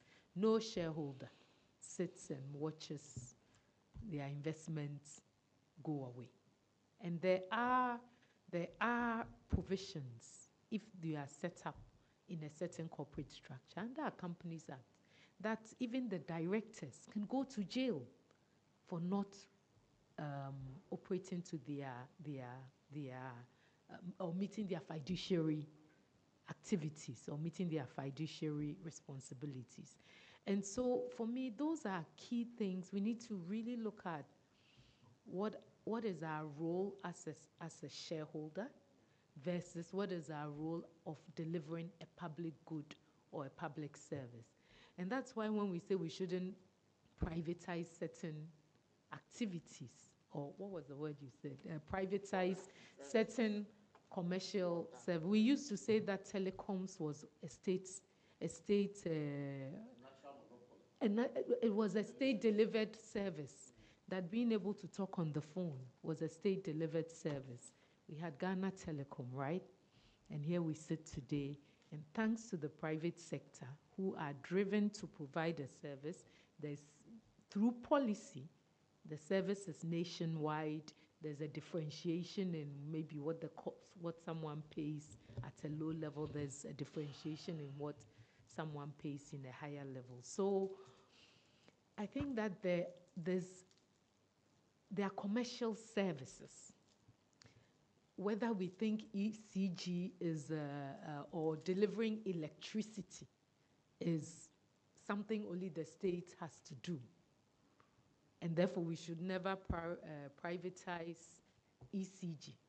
And yet there's a private company delivering electricity to Tema Enclave and doing brilliantly well at it, commercially viable. And then we have our state-owned entity, which has done this for 60 years and is bankrupt. And who has to pay for it? Us, the taxpayer, again. So I think we've done something for 60 years and it's not working. We have nationalized cocoa. I don't understand why I've produced cocoa and I'm told that I can only sell it to the States when I know the global price of cocoa is. And I know that if I wanted to sell cocoa to someone, there are people lined up to buy cocoa. So we've nationalized cocoa and we can't produce cocoa. It's not attractive to producers. They are busy selling to other countries that have a better price. Why have we nationalized a purely commercial product? If I grow maize, I'm allowed to sell it to the best person, the best price taker. What's different about cocoa? If I dig out gold, I'm not required to sell it to the state of Ghana. So no, you're not. You're not, no, you're not. You're not. You produce your gold, you export your gold to whoever your buyer is. Yep. You're not required to sell it to any. No, only for now now that they're establishing the gold board, and it's not for the big producers, huh? It's for the artisanal. It's for the artisanal mine leaseholders. Okay, they are the ones, and this has just happened this year. You can sell it previously to any marketer. What is the essence of cocoa that is required to be sold only to the state of Ghana, who then decides the price they give you? In Nigeria next door, it's not like that. Okay, Cote d'Ivoire, you produce your oil, you sell to the best. So we say our constitution is about the joy, the economic development of Ghanaians. We need to be clear, what is a commercial activity? There's the right of the states sometimes as a shareholder. And the rights and obligations of shareholders are well covered under our Companies Act. And I think it's time we challenge some of these discussions and leave room for the private sector to thrive. But you are confusing the two, right? Thank because you. we are not talking about private sector. We're talking about state-owned entities who do business in the private sector. Domain. It doesn't necessarily make them private. Nope. They incur debts for which the sovereign becomes secondarily responsible.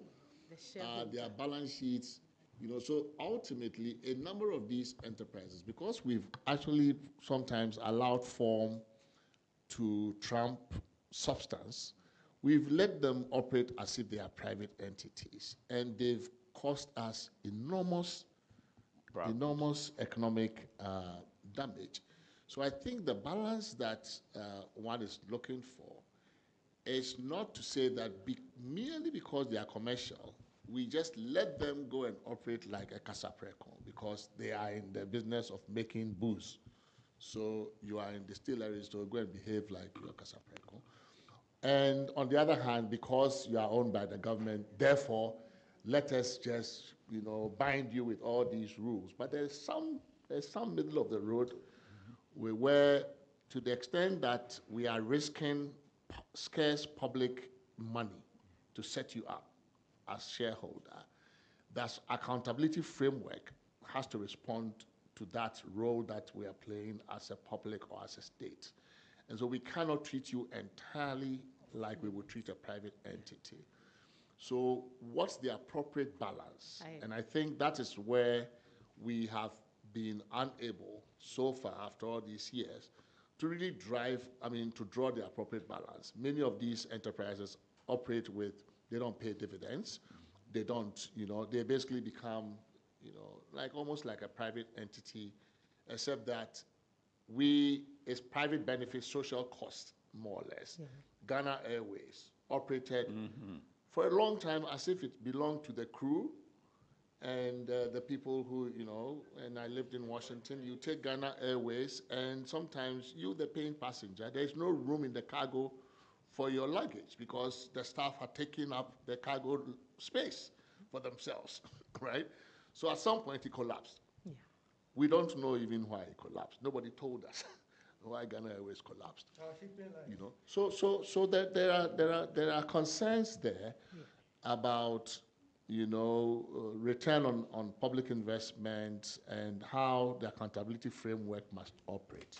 And I think some people think we should start from the appointments side and look at who it is that we are appointing, how we are appointing them to run these things, and also to the whole end of the chain, what are they being held accountable for?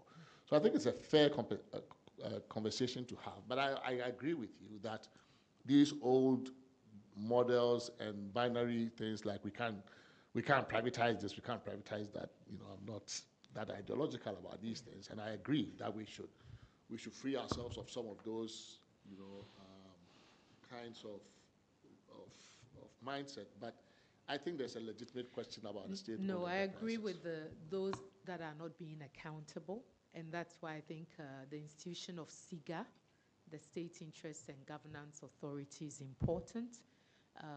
And the solution of accountability and transparency. Stock exchange, we've successfully done that for some of the state entities, and that is why one of the key things we'd love to see is that all these commercial entities are put on the exchange. Quarterly, they have to come out with their financials. They have to account to us. They have to publish their numbers. We get to see their numbers every day. All of us can question why one company is making profits of so much. You are all doing the same thing in the same industry, and you keep making losses. Why is the attendance of this director? Because one of the key things they publish is attendance of directors at board meetings. Why are you permanently absent at meetings, etc.? So this is one key solution for us for the commercial entities. We give them the same governance requirements that the stock exchange affords companies. And successful ones like GCB Bank, Goyle, SIC, are state-owned enterprises that we put on the exchange, afforded Ghanaians to be co-owners in them. Even MTN, which, let's say was called a significant market player because of how big it was and how important the entity as a private entity was put onto the Ghana Stock Exchange. 30% of the company owned by Ghanaians now. They just announced some huge dividend. At least 30% of that dividend stayed within Ghanaian hands with a positive impact on forex demand. So these are very important, I think, tools for us to use. Thank you, Chair.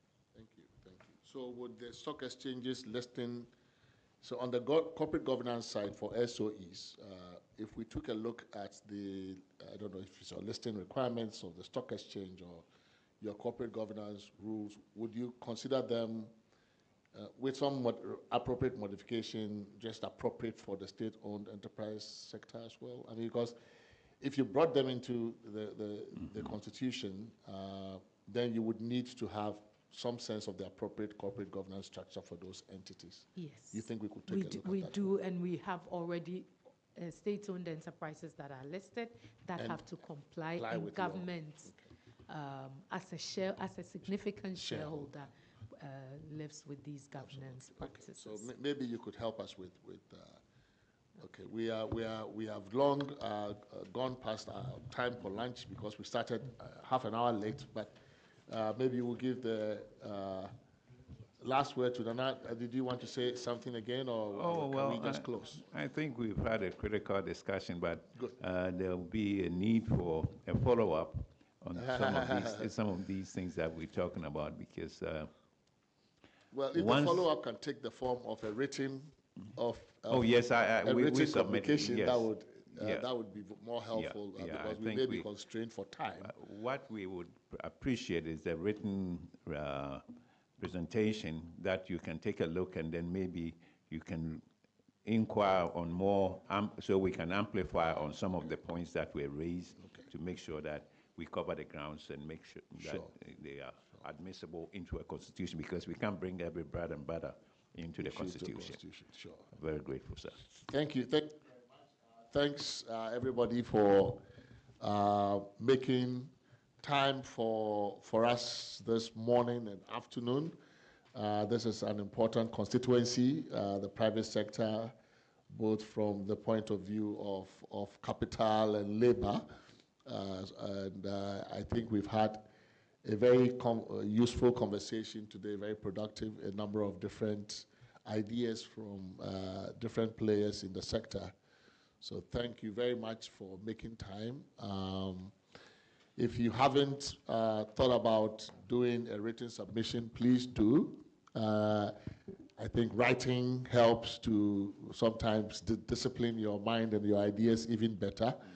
And so that by the time you give us something in written form, I think it would be usually an improvement upon what you may have actually said here in the oral presentation. So do take some time to send us something. Submissions at constitutionreviewgh.org. You can also visit our website, constitutionreviewgh.org. Thank you, and enjoy the lunch with us.